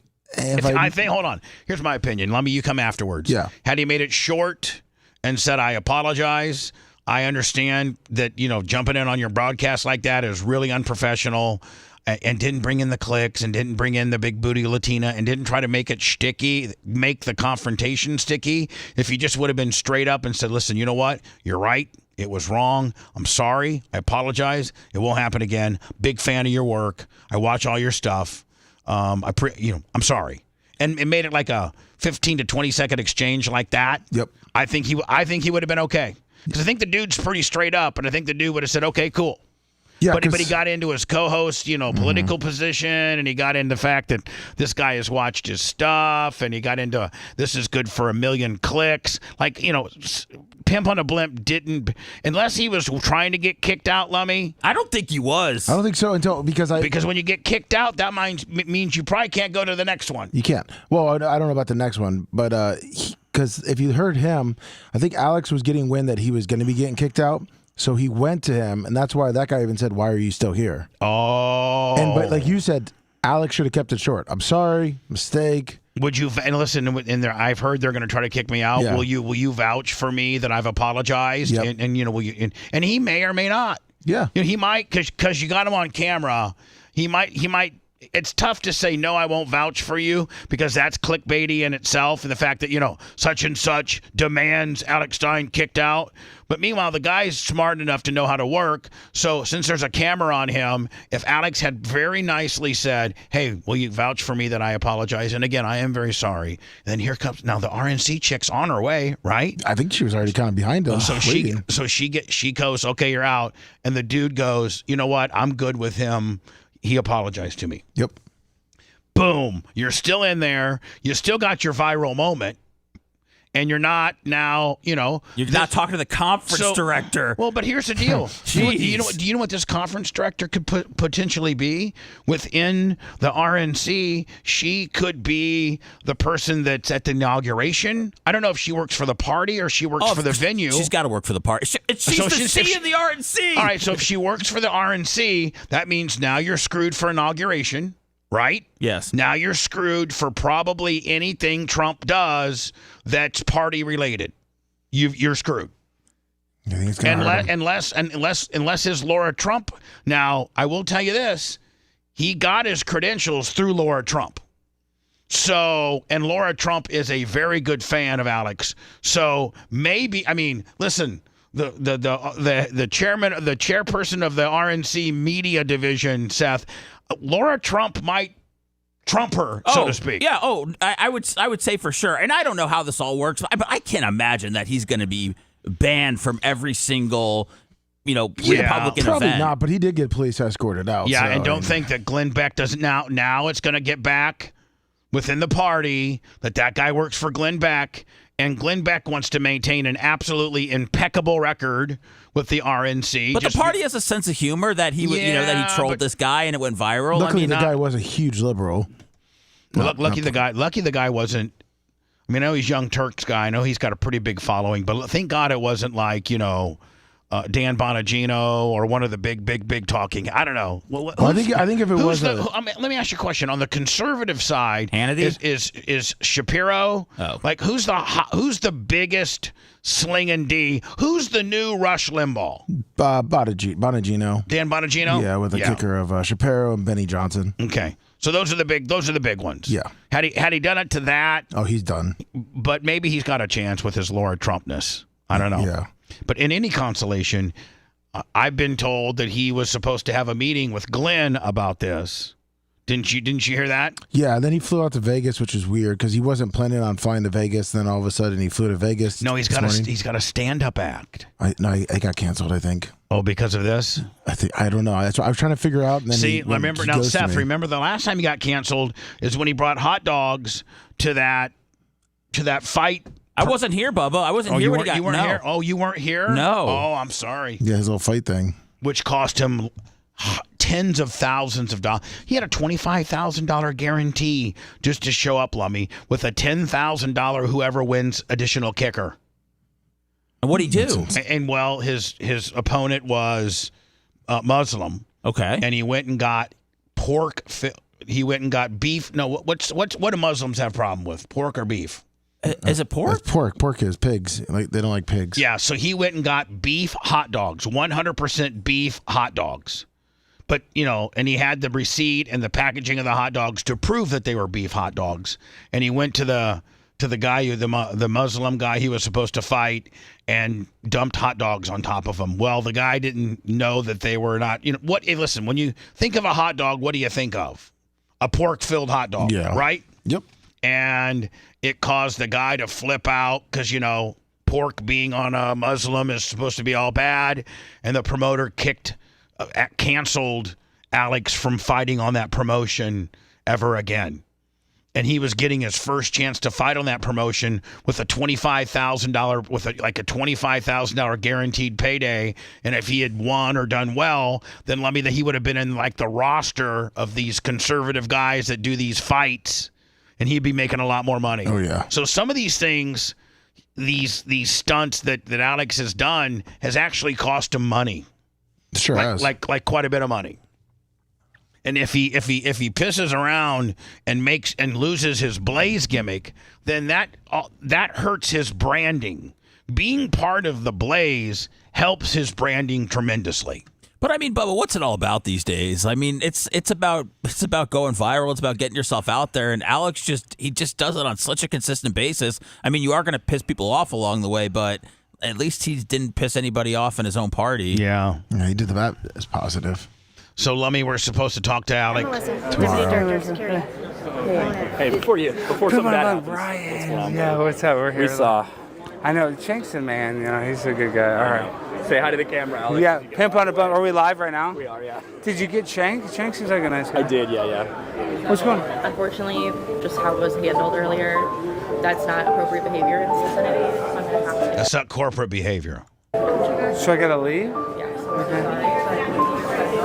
Okay, well, I'll give you my credentials when I leave. But just film me. This is Hold on, sad. film it, Brandon. It is. I got to give her my credentials? Yes. Your Secret Service credentials are being revoked. For what reason? For your behavior Can you just walk me outside here? You want to do it outside in private? Yeah, I'd rather just do this outside in private. Oh no. going outside this way. All right, that's enough. That's enough. We're just trying to leave. No, we're done. We need your. All right, so he's trying to escape out of the building Is he? because he doesn't want to relinquish his credentials. Come on, because Bubba, no, it's he's true. gonna take off on foot? It's true. No. Seth, it's true. He's trying to grease these guys because he doesn't want to give up his credentials just because of the memento facto alone of those credentials. Am I right, Lummy? Yeah, he had Secret Service credentials. He actually too. had Secret Service credentials. So, and also in the state and age of the heightened, the heightened sensitivities of the Secret Service. Credentials first. Thank you. Oh, man. I have no idea. Hey, Rudy. Where's Rudy Gian? He should have talked to Rudy. I don't think he was in the mood. That's where he messed up. So I guess they're kicking me out of the RNC. I don't know because I confronted. Hold on now. It looks like this chick not only is kicking him out, but they're escorting him off the property. Yeah. Oh, man. Bang. Wait, so what's going on? So I'm not allowed to be here anymore? You're not allowed to be here anymore. But why not? Because they've Credentials now, so you can't be in the security service. So you're gonna I know, but why'd I get kicked out? have to take that up with the RNC staff. Trying to kick me out. I know they're trying to kick out the pimp on a blimp. Look how many security. Why am I getting kicked out? We got it. Pimp on a blimp, guys. They kicked us out. Primetime 99. It's too much love for the RNC. It's okay. We grind. Sometimes your shine gets, halted. They mess with you. It is what it is. Hold on. They're still following him. He'd be outside the gate, the fence. So they took him right outside the big-ass gate. Where no one is. I just got escorted out of the RNC all because I confronted Sank Junger. I don't even know how to say his name. He corrected me. Don't care. Guys, free speech does not exist. They try to eliminate pimp on a blimp. What's that all about? Congressman ISO, can you believe they kicked me out? What do you think? What do you think about that? Look, we're supposed to be a country of free speech, and the Secret Service is out of line anytime they stifle free speech. I checked. You're not armed.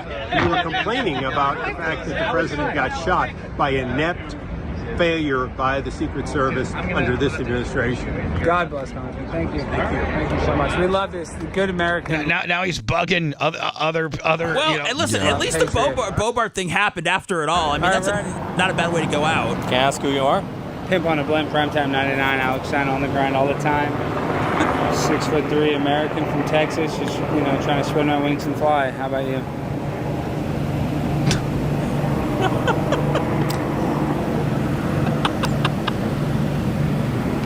What? Come on. No comment? No thanks. Why not? Just show me what you're trying to say. I said, come on, we'll get 1 million hits on the internet. What does that say? You don't want to go viral? Not really. What? Then what's the point of standing here with a sign if you don't want anybody to see your, issue that you're supporting? Why am I going to go viral with you guys? Because I'm a pimp on a blimp. All the ladies love Primetime 99. I think the ladies might love that sign. What does that sign say? Free transgender surgeries for girls or guys? Come on. Say something for the camera. Save Palestine. Healthcare for all. Healthcare for all. The union makes us strong. No gods, no masters. Eat the rich. That's a lot to get on one sign, by the way. Yeah, that's a lot of, and there's you need just one thought. Message, buddy. Yeah, one sign, one thought, right? That's right. We can't save Palestine. Okay, there's a lot to unpack there. Then we got healthcare for all. There's a lot to unpack there. Then we got breaking down the union. That's big. Then we got no gods, no masters, and whatever that means. And then eat the rich, buddy. You're not a very good protester. If I was Stein, I'd start making fun of a sign. I'd be like, you know what? Cancel it. I don't want to go viral with you because your sign's stupid. You got 5 ideas on one little piece of. You suck for a sign maker. Who the hell are you? I'll tell you what you are. Some fat loser Milwaukee dude. That's what you are. What do you live in? Waukesha off of Blue Mountain Road, you fat ass? Get the hell out of here. Immediately. Blue Mountain Road. Transgender surgery. That's the most major road. That's like their Del Mabry. Blue Mound Road is kind of like their Del Mabry because I live there. For girls or guys?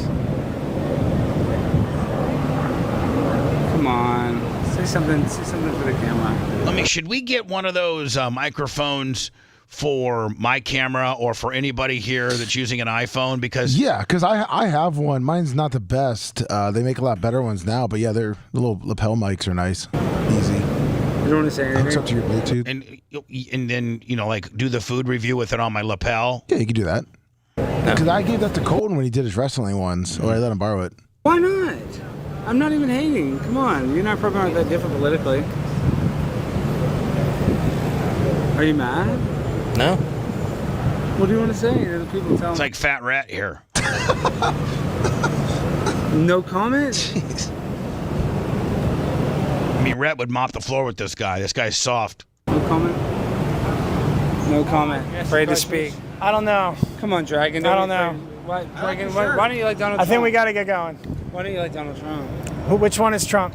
Donald. Do you think it's bad that he almost got assassinated? I think it's wrong to kill. Were you happy that he lived? Oh, man. I am glad that a person survived what you could call a mass shooting. You think it was fake? I think the issue is, why does a 20-year-old have access to an AR-15? Because it was his dad's. Yeah, his parent bought it for him. You don't think it's like, why is a 20-year-old shooting the president? It's much worse, a mental health issue behind it? Why does he have an assault weapon? And I think the reason you're hesitating to answer is because... Yeah. So now they're... Hold on. Now they're blaming the gun? Of course, Is that who we're blaming the blaming gun. now? Yeah. It's not this bitch's fault who has the worst resting bitch face in the history of any public official.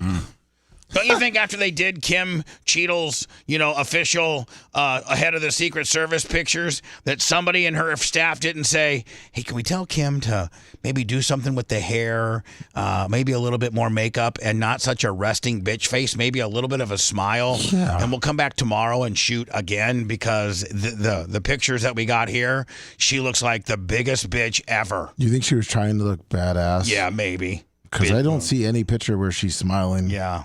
I think she's just a miserable person. I bet you nobody's blasting that. Who'd blast that? Who the hell would want to be on top of that little house on the prairie? Jeez. My Lord. Somebody. Look down and you see the goddamn crypt keeper who can't do her job correctly. Yeah, but she could protect you. And I just want to feel safe when I'm mounting a woman. There you go. I want to feel safe. She can't protect nothing. She could take me. Don't bust me up with your Pepsi LinkedIn gimmick. And throw myself all over her to protect her. If you love that segment, then check out BubbaArmyHQ.com and do a deep dive on past shows. The Bubba the Love Sponge Show will be right back.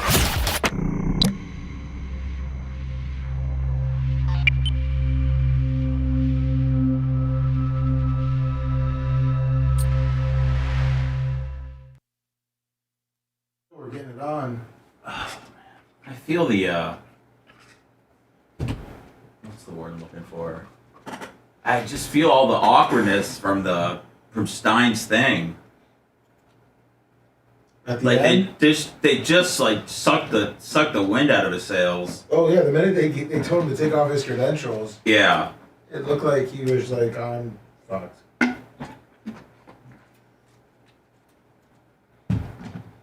What up, Tile Guru? Well, I thought the guy from the Turks was, outside of getting him tossed out, I thought he was decent face to face. Hung up the phone to talk to him. Yeah, he wasn't really a dick. Yeah. And I gotta be, you're like an enemy showing up there. I was gonna say you're not liked at all. Yeah. The what are they? The Turks are, the young Turks are fucking super liberal. Like if he was, I think if like that guy, if Stein and him ended up cool, possibly. Yeah. Like I feel like maybe he would do Stein's show or something. Oh, yeah, I can see that. I don't know what's that. Pierce Morgan. Pierce Morgan's. What up, Mike Thurman? Venmo Cash App PayPal.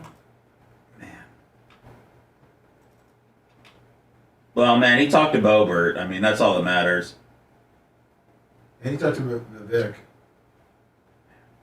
I didn't know Vivek and JD Vance were like best buddies. They're buddies. Thank you, Paul. I didn't know JD Vance was a Marine either. Oh, yeah.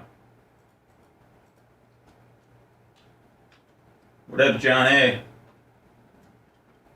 What's up, TJ from Jersey? 43 months. What up, Tommy? Good morning.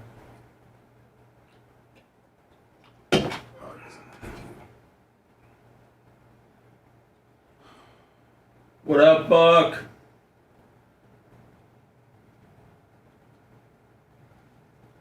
But I sent you that picture you text me. Hey, what is it? Is it Tucker talking tonight before Trump? Yes. I thought he was. I think he is. These are the new sneakers that are supposed Get the fuck out of here. Yeah. Come on. Yeah. Is that real? Supposedly, those are the new sneakers. I mean, that picture's good for a mural. I don't think you could smack it on a shoe. I'm just telling you. I'm just reporting. No, I know. I'm just you're not gonna take your brand to market with those, are you? No. Okay. I'm not doing that shit. Okay. No way.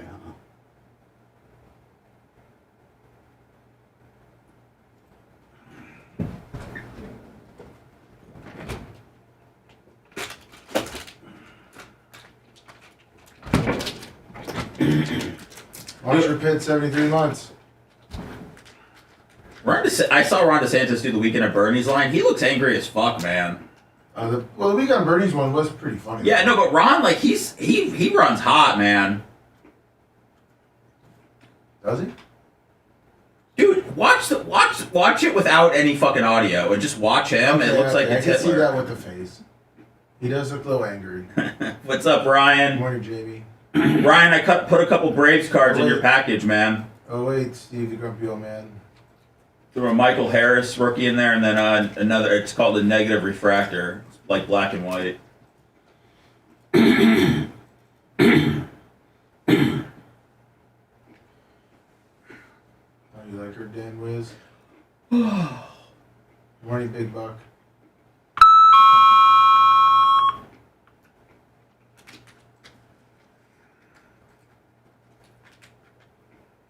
Mike Thurman, $100.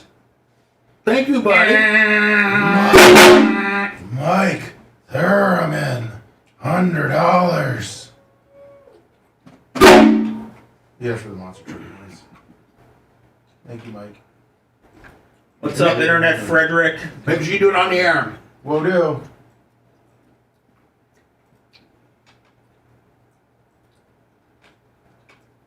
Didn't we have the RNC one year, St. Pete? Yep, Tampa. Tampa had it? Convention Center in Emily. That was But It was 16. 12? 12?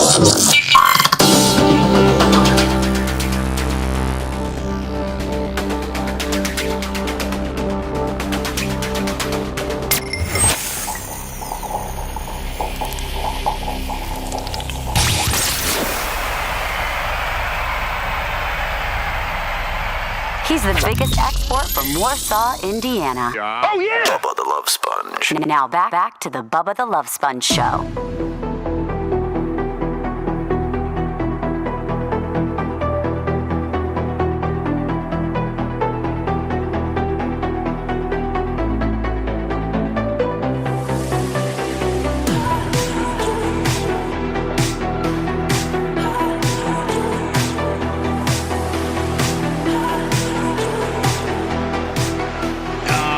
Hello. Lummy, I'm sorry, not Lummy. Seth, what's part of your podcast world today?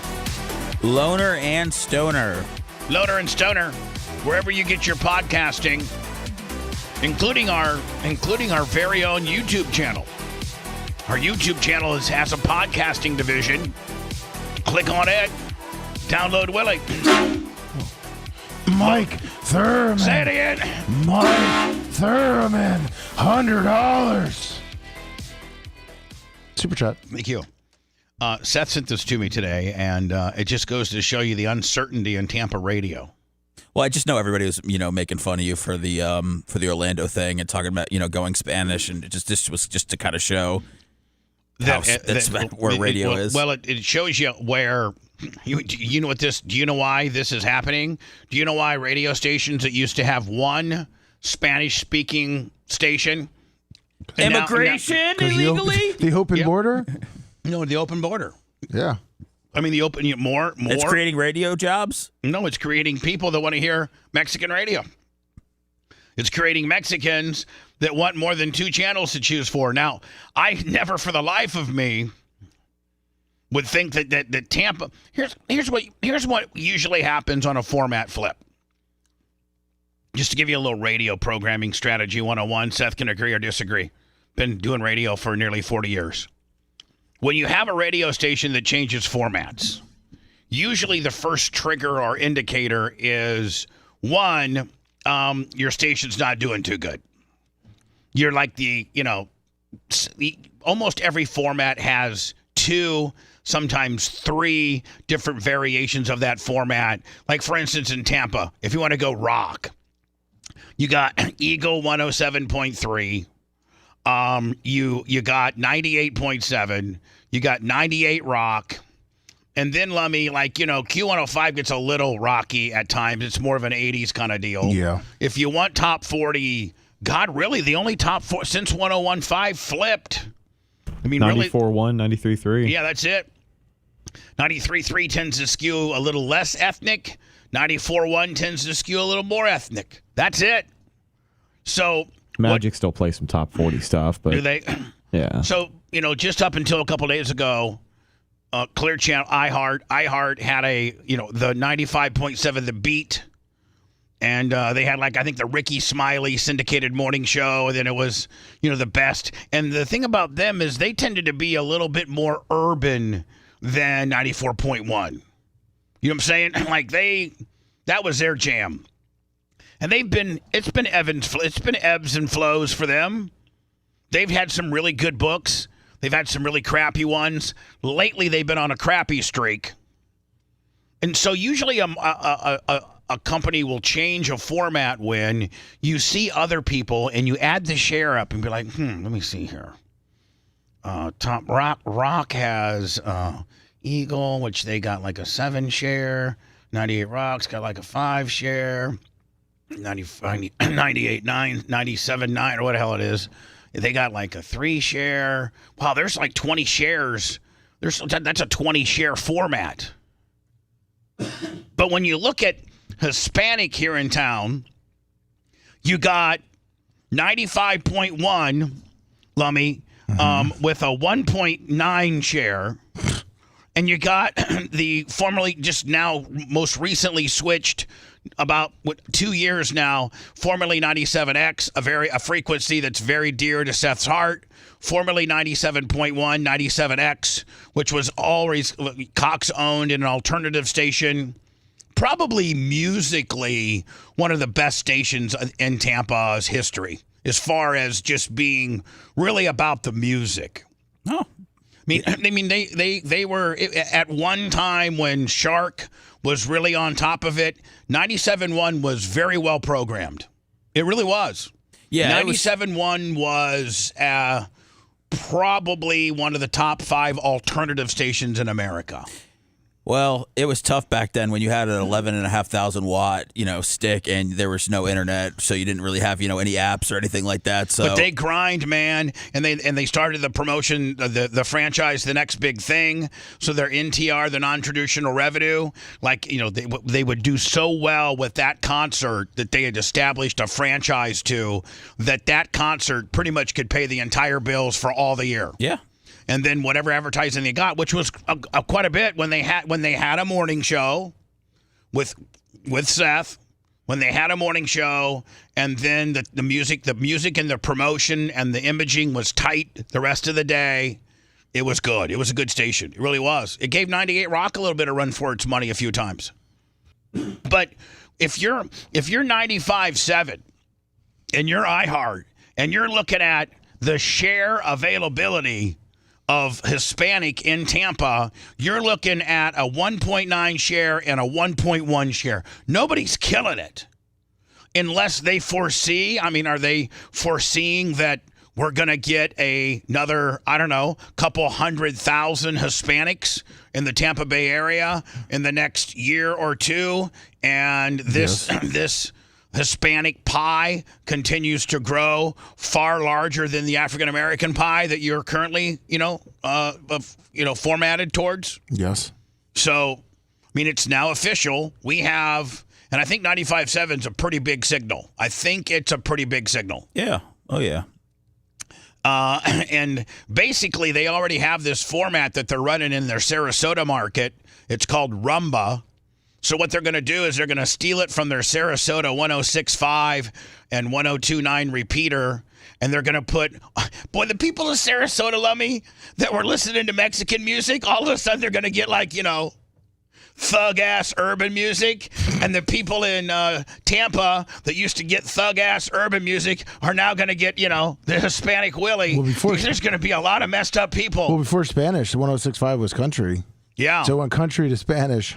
This would have been a proper time for iHeart to hire me and given me, just like what Beasley did until I mess it up, call it Bubba 95.7, and I would come in and attitudinally beat every radio station by playing everything. And then having positioning statements that say, hey, guess what? If you don't like the fact that we went from AC/DC into Billie Jean, get lost, loser. You know what? The Bubba 95.7 probably isn't for you, soy boy. See you later. Now here's Paradise City from Guns N' Roses, and we might go into, after that, the Bee Gees. I don't know, bitch, what's going to play next. Neither do you. See, if I had a station like that, kind of like with a Power Pig type mentality, see, there's where, Lummy, you could take down 94.1. It's saying now 94.1 WLLD currently is the only urban hip-hop based station, right? True. Yeah, yep. Guess what concept could come back old school and beat them? Yours? The Power Pig. Oh, yeah. You bring back the Power Pig franchise with the Power Pig antics and the Power Pig music, and you out attitude them. Beasley's not prepared to have a full-blown, not radio war, but somebody that's making fun of them, and playing better music that has better personalities. No one has enough money to put up a fight. You're probably right. No one has enough money to. So this is just a flip. They're just piping in what they used to pipe into Sarasota into Tampa, right? Yeah, that's it. Because it costs nothing, right? I mean, yes. And maybe the Sarasota wages that you're paying, you end up actually making money because you're paying schleps from, it's probably not even Sarasota based. It's probably corporately programmed. It's probably like maybe they're, Chicago or Pittsburgh or Atlanta, Spanish guys? Spanish. They probably, iHeart probably has Rumba in every one of their major markets. And it's the same Rumba. The same Rumba in LA is the same Rumba in Tampa, less they take out and put some Tampa positioning statements. But the music is the same. The DJs are the same. Enrique Santos in the mornings. Say it again. Enrique Santos in the morning. 95.7 Rumba. Enrique Santos. Should have been Bubba 95.7. You ain't cool enough to listen to this, bitch. About to get ours. I'd listen to that station. Sure would. I guess I don't know if these are coming out, if this is a proposal, or this is an actual, no pun intended, shoot. But Donald Trump-inspired new sneakers features a photo of his assassination. It's a white sneaker. Lummy, it's the same sneaker that he offered, but instead of having the golden T on the side, he's got that infamous pose of, when he got shot. Yes. And it says, fight, fight, fight. Should have made a T-shirt. Far more efficient than sneakers. Oh, by the way, it looks like Enrique Santos, if you still care, he's out of Miami. What's that? Slow down. He's out of Miami. Who is? Enrique Santos. You know what? He's syndicated all over the place. Actually, Seth, that's where your national format's based out of for a Rumba. What's more Hispanic than Miami? I think it's more. Yeah, nowhere. I mean, maybe L.A., but L.A. is so not Miami. Miami's way cooler than L.A. I think so. Yeah, so if you're iHeart, Lummy, you nationally roll out your Rumba franchise based out of Miami. Yeah. This was just to fire the live body that they had in the building. Yeah, you're right. I mean, so now they're saving, she had been there for a while. She's probably making 60, 70. Who's that? Angeline Queen Bee. Oh, is she in Tampa? Yeah, well, she was. I mean, she was on the beat.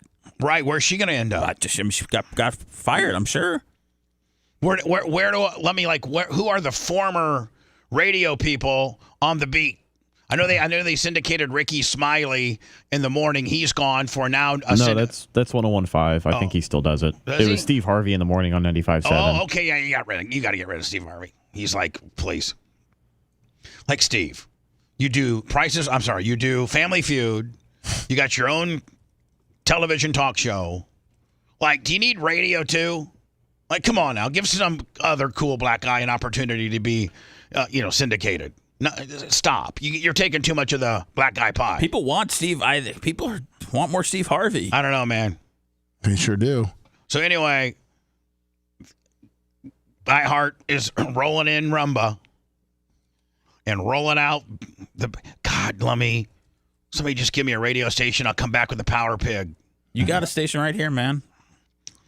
820, the Power Pig. There you go. Bubba Radio Network. Yeah. We don't talk. We just talk, though. We don't play music. Music's stupid for established talk show hosts, legends, if you will, Hall of Fame. Me, Bubba Clem. I love music. Thank you. Speaker Mike. Now listen, so you got the head of the Democrats on the senator side, right? Yes. Saying what? Get rid of Biden. Get rid of Biden.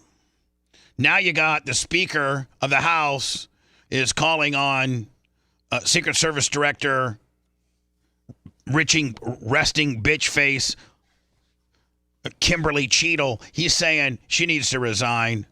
And I don't understand. Every day that she doesn't resign just hurts Joe. The people will actually respect Joe Biden if he'd be like, I'm just telling you right now, I'm going to get rid of that old bag over there at the Secret Service and get me a new guy. Some stud. Looks like Dan Bongino with muscles. I'm going to bring the Hodge twins in, everything. I want to see the Hodge twins be in charge of Secret Service. There you go. I don't know. It's just everybody that's got muscles is ready for the job. Well, I mean, it's the look. It's the look. Is it? Let me show me right now.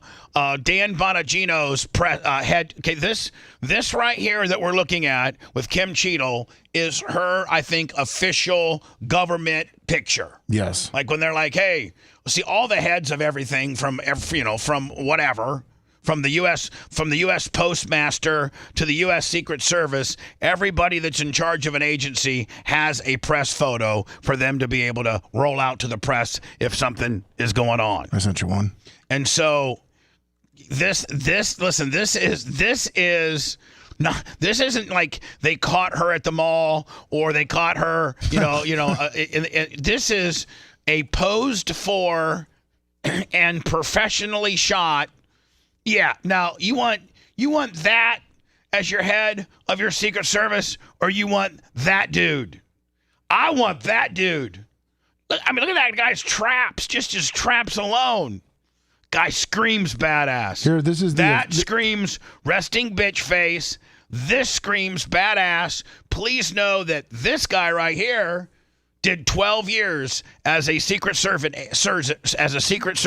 agent. I sent you the official government headshot of Kim Cheadle. Could a woman be in the Secret Service, Bubba?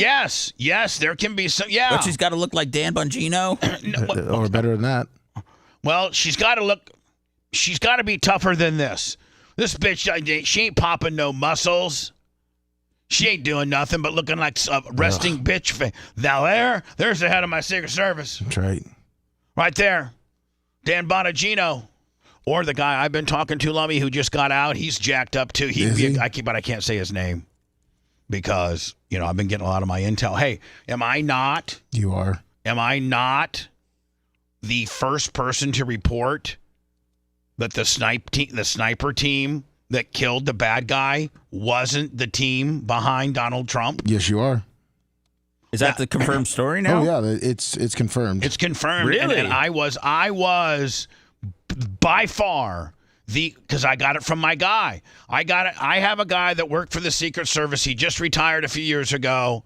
He has 20 plus years in. He doesn't want to be identified. He doesn't want to go on the air. I've tried to ask him to go on the air, let me under voice protection. He doesn't want to do all that, but he has fed me and he feeds me information from guys and agents that were actually at the detail. And I reported, I think maybe on Monday, I don't know what day it was, but the entire world was under the impression, the way the media reported it, let me just put Dan Bonagino up there. That's my head of Secret Service. The entire world media led Americans and led people to believe that the sniper team that killed the bad guy was the guy behind Trump.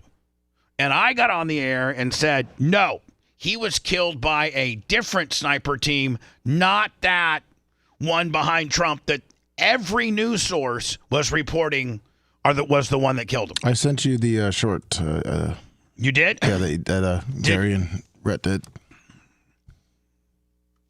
Just validating what the hell I said? Of course. Did I time it? Did I say, hey, I believe you this is did. Bubba the Love Sponge, and as of this particular day, anything that comes after here is after me, bitch, because I got the exclusive on this. Hold on. This sniper team that killed the bad guy was not the guy behind Trump. The sniper team that was shown on camera was not the team that killed the bad guy. Right now, he's got the bad guy sighted. Yes. And if he was going to take a shot, and so does the other guy, they both got him right here. Right. This is where if you were going to smoke the guy, you would have smoked him right here. Yes. They're both dialed in. They're both on the scope, ready to go. Watch. Just said, take a look at what happened.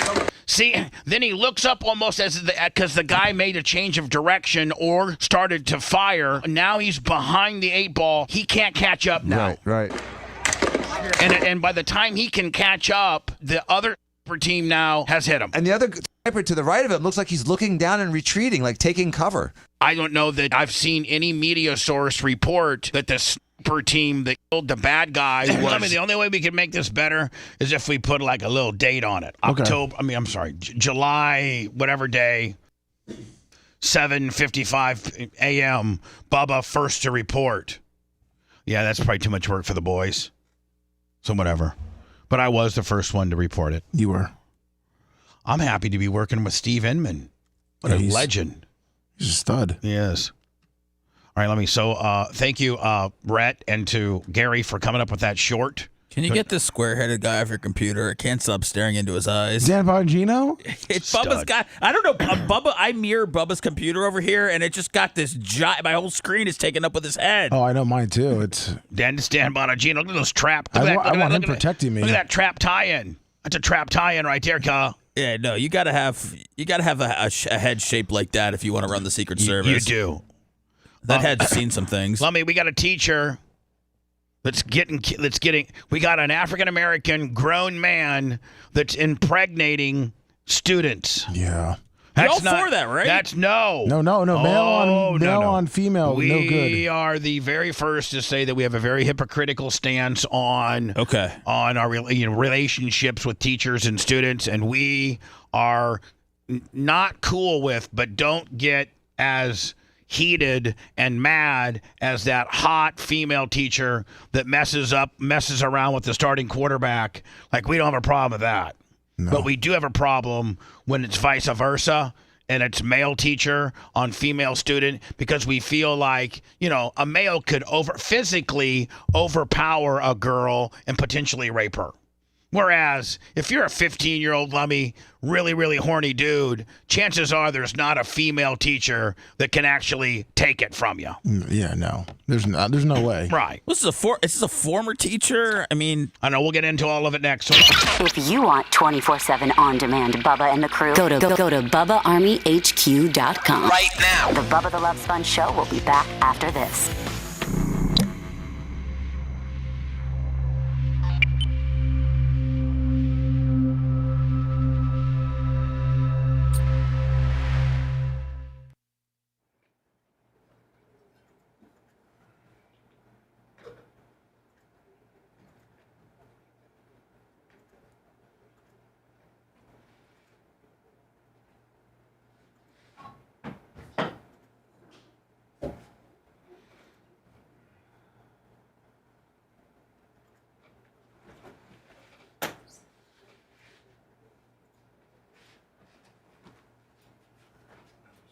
Perfect. I'm burning, Lummy. I'm burning. Man, been a slow day on PayPal today. Been a slow fucking day. Slow down, Venmo. No Venmos yet. No Venmo. Only Cash App and Super Chats. No. Well, Fish on the J. Fish on the J got me. Thank you. I got you, buddy. Gotta do some curls.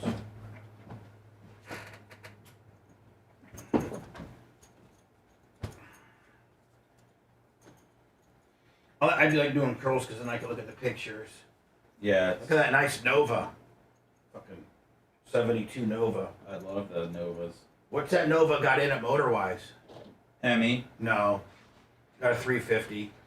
Maybe a 327. Probably a 327, but I think they made Novas with 350s. If you had a Nova, you'd want to put a 350 in it. Oh. Are you going to watch any of this tonight, Bubba? Watch what? The RNC? What time does Donald go on? Last. What time is that going to be? I don't know. Let's see. We got Eric Trump, Tucker Carlson. Time to start. Give me start time. It only starts at like maybe 7. Dana White, and then Trump.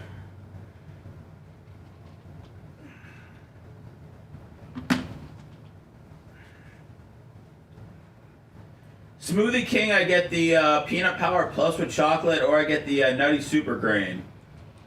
I got a couple that I rotate with.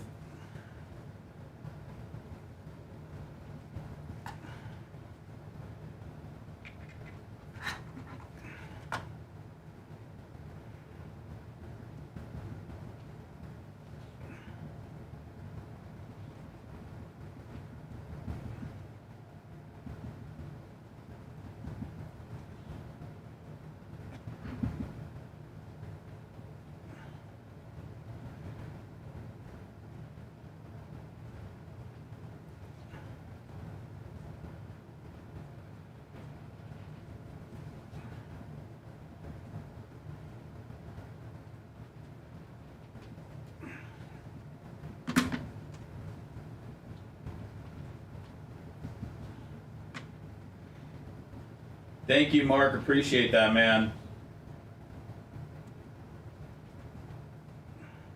Thank you for listening to everything.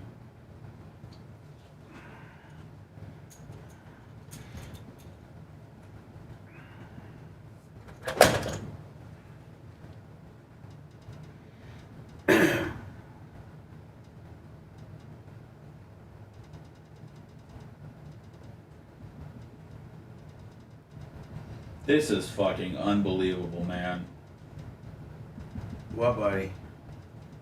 I didn't think this was true. Hulk Hogan's talking tonight ahead of Trump. No, for real. Don't fuck around. MSNBC just put it out on Twitter. 8:51. Oh my God. 2 senior campaign officials confirmed to NBC News that Hulk Hogan will speak tonight at the RNC ahead of former President Trump, formally accepting the GOP nomination for president. So just ahead of him? I thought Tucker was going to go just ahead of him. Why wouldn't you put your biggest star? Lummy, are you hearing that? Hogan's going to speak tonight? Is he? That's what Seth's probably ribbing us. No, look, Bubba, look. I mean, Real American beer? Lummy, MSNBC. Let me send it to you. All right. I'll send you the tweet. Oh, it's a tweet? MSNBC, yeah. Go get the there. Yep. I thought people were messing with us, but hey, thank you, Knight Rider. Apparently, people were talking shit. Thank you, Nick the Gun Guy. What's up, Sicilian Redneck? Trump and Hogan never did anything together, did they? What would I do? Longwood Cafe? What would I? Cafe fans? What did I? Are you referencing the Chevelle concert? Trump to speak at RNC tonight after Hulk Hogan. Dude, Hulk, Bub, Tucker and Dana White? This is fucking bullshit.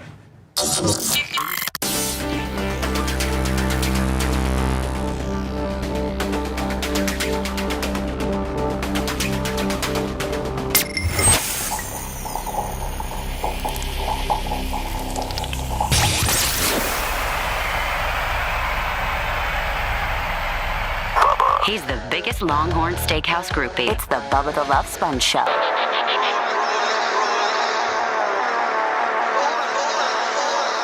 actually, if it would be true, it would be good for. Let's not get too far down the rabbit hole, but it would be good for what I'm doing, right, Seth? I mean, it would be good for the, Yeah, it seems just unnecessary. I mean, what do I know, man? Have you seen an article yet, Lummy? Yes, I did. It All just right, seems, he had it to me when you got Dana White. He had the perfect. You got your son, Dana White, Tucker Carlson, a couple other Don't forget peeps. Kid Rock is going to perform for him. Kid Rock performing? Yeah. It's going to be a hell of a night. Election 2024 live updates. Trump to speak at RNC tonight after Hulk Hogan. Yeah, if you scroll down. Now, we had it. Everybody's been, up until today, if this is true, had it either Dana or Tucker were the ones that were bringing on, that were going to speak, just prior to Donald, which at that point you're kind of considered the person that's bringing him on, so to speak. And they're saying now that Hulk Hogan will be the last person that speaks prior to Donald taking the stage? Well, it's not saying that exactly, but it looks like he will be talking in front of Trump, so they're not really. So is he going to give a okay. speech? Well, in front of Trump is everybody. I know, so I'm just trying to figure out where he's going to be at. And John Zayas, 25 on the Cash App. I'm trying to figure out where he's at. That's my RS guy. But do you think that they're just going to go? Thank you, John. I appreciate you. You think he's going to mention the beer? Times are tight. Oh, he's going to mention the beer. Let me tell you something, brother. Let me tell you something, brother. Well, I mean, I know one thing that would help everything. This is some all-American beer. It brings Americans together. I'm in a room full of real Americans, Jack. I know we feel differently about Hogan the way the rest of the world probably does. But is seeing Hulk Hogan getting up there for Donald Trump, is that just the circus that we need, or is it just too much with Hogan? I'm a real American. I mean, is he ripping his shirt off? Is he saying the rights of everyone? That's Donald Trump. I am a real American. Two senior campaign officials confirmed that Hulk Fight Hogan for just whites. that Hulk Hogan will speak at the RNC convention ahead of Trump formally accepting the GOP nomination for president. Former WWE CEO Lyndon McMahon, a former Trump administration official, is also on the list to speak. Okay, that's fine. I just want to know, they don't give the Hulkster 5 minutes. Is he going to go, brother, I was lost until I was baptized and I found Donald Trump? That's right. Brother, we're so late for a break, brother.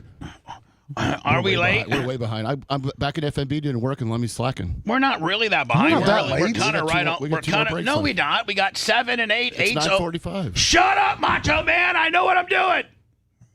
Yeah. I usually break about between 45 and 47. We're going long today. I was fixing to break. Yeah. Johnny Control Freak. So who's slacking now, bitch? Just mad because I'm doing some bicep curls in between breaks, bitch. Buddy of mine. Hazmat pay for this hazmatic. Macho, just simmer down back there. Oh, EP going full EP. Let me, what do we got? Some kind of spill back there? No, it's kayfabe. It's kayfabe? Yeah. Is it something I need to know about? You already know about it. Oh, the air conditioning woes? No. Oh, hold on. Let's go outside and talk about this. Want to listen to the show on demand and on the go? Enlist today at BubbaArmyHQ.com. Sign up and start listening. The Bubba the Love Sponge show will be back after this.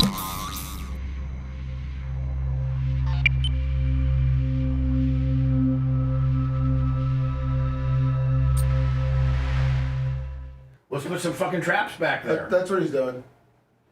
It's just Macho getting upset. It's Macho being a drama queen. There's a low pressure system in the Atlantic. Oh, so shit. He's freaking out. He's tense. Holy shit, man. I didn't know they were going to add like 19 people tonight. They can't run Trump at like 1 a.m. Also tell them that I need.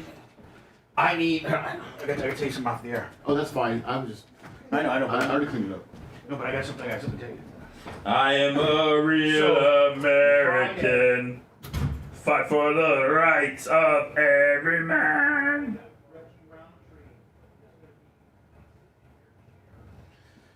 Oh, man. What's up, everybody? Just us. We rarely have this time together. I'm grateful for it. I'm gonna write it down in my grateful journey. See, they don't have Hogan on his day 3 schedule though, so I'm wondering if it's a surprise thing. It's starting to really get like, you know, when you're going to go see your favorite band and then you find out there's like 19 openers. I mean, I'd like to see what Trump says tonight. But I don't want to see what Hogan does tonight. Well, I mean, well, I want to see what Kid Rock does tonight. I want to see what song he plays. American Badass? What's up, Tina? So, I don't know why you keep saying you want to see Limp Bizkit. I'm going to keep saying it. Let's just be honest. You and I are only going to that concert to see Corey. Dude, if you're going with me, man, I'll take however you get there. Listen, you're going with Dr. Dan. No, we're gonna get the 4-ticket special on the lawn, and you're gonna be our blanket. Thank you, Heather. I appreciate that. Appreciate you guys taking the time out to say nice things. Mike, Dan. What up, Bubba Nash? You stud.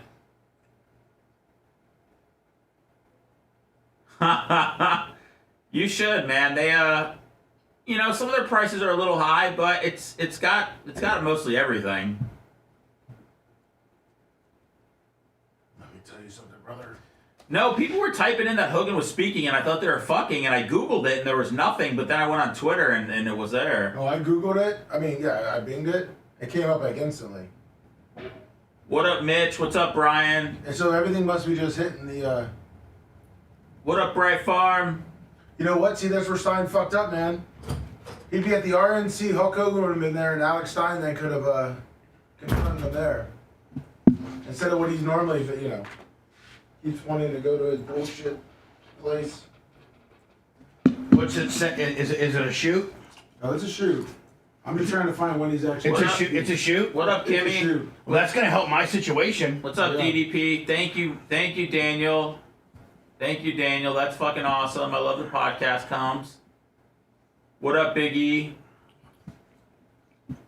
He's probably already up there. Oh wait, just think about the speakers tonight that you've interviewed. Every one of them. Huh? Every one of them. Yeah, Dana White, Kid Rock, Hulk Hogan. Who's the other? Tucker Carlson. I love Limp Bizkit. I'm fucking all about it. Think about it. Bring that up. Okay. And not only that, but I know every one of them. Yeah. Like, I know Dana White. I know Hulk Hogan. I know Kid Rock. I know Tucker Carlson. Like, these are people that You should be there. So, Hulk Hogan is going to be after Tucker Carlson. Oh, my God. Hulk Hogan is... Topps Chrome, Mike Thurman. Topps Chrome just came out. And when is Trump? Trump's the last one. But there's a lot of speakers. There's not going to be. They don't run on time. Kid Rock is performing. It's Dana White, then Kid Rock, and then Donald Trump. After Hogan. Yeah. After Hogan goes Kid Rock, Dana White. Well, it goes Hogan, blah, something like Lee Greenwood probably does a performance. Eric Trump, Dana White, Kid Rock, Donald Trump. Okay. So Hogan's buried. He's in the middle. But he's after Tucker. You think he's gonna be wearing like a suit with his bandana? Yeah. You think he's gonna say that Trump was there for him during hard times? I mean, what the fuck is he gonna say? He's not the real American beer, brother. He's a sex addict. He's a fiend. His sons fucking kill people. Oh man. Jesus. Well, I mean, seriously, it paralyzed people for life. Shit, man. He's a real American. I guess.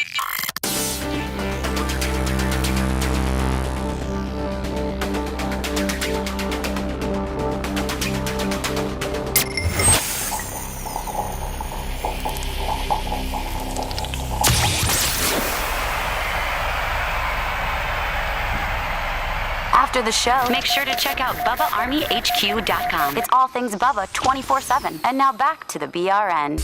We all have a heartfelt reason to support our blood pressure, and in fact, more than half of the U.S. population would benefit from blood pressure support.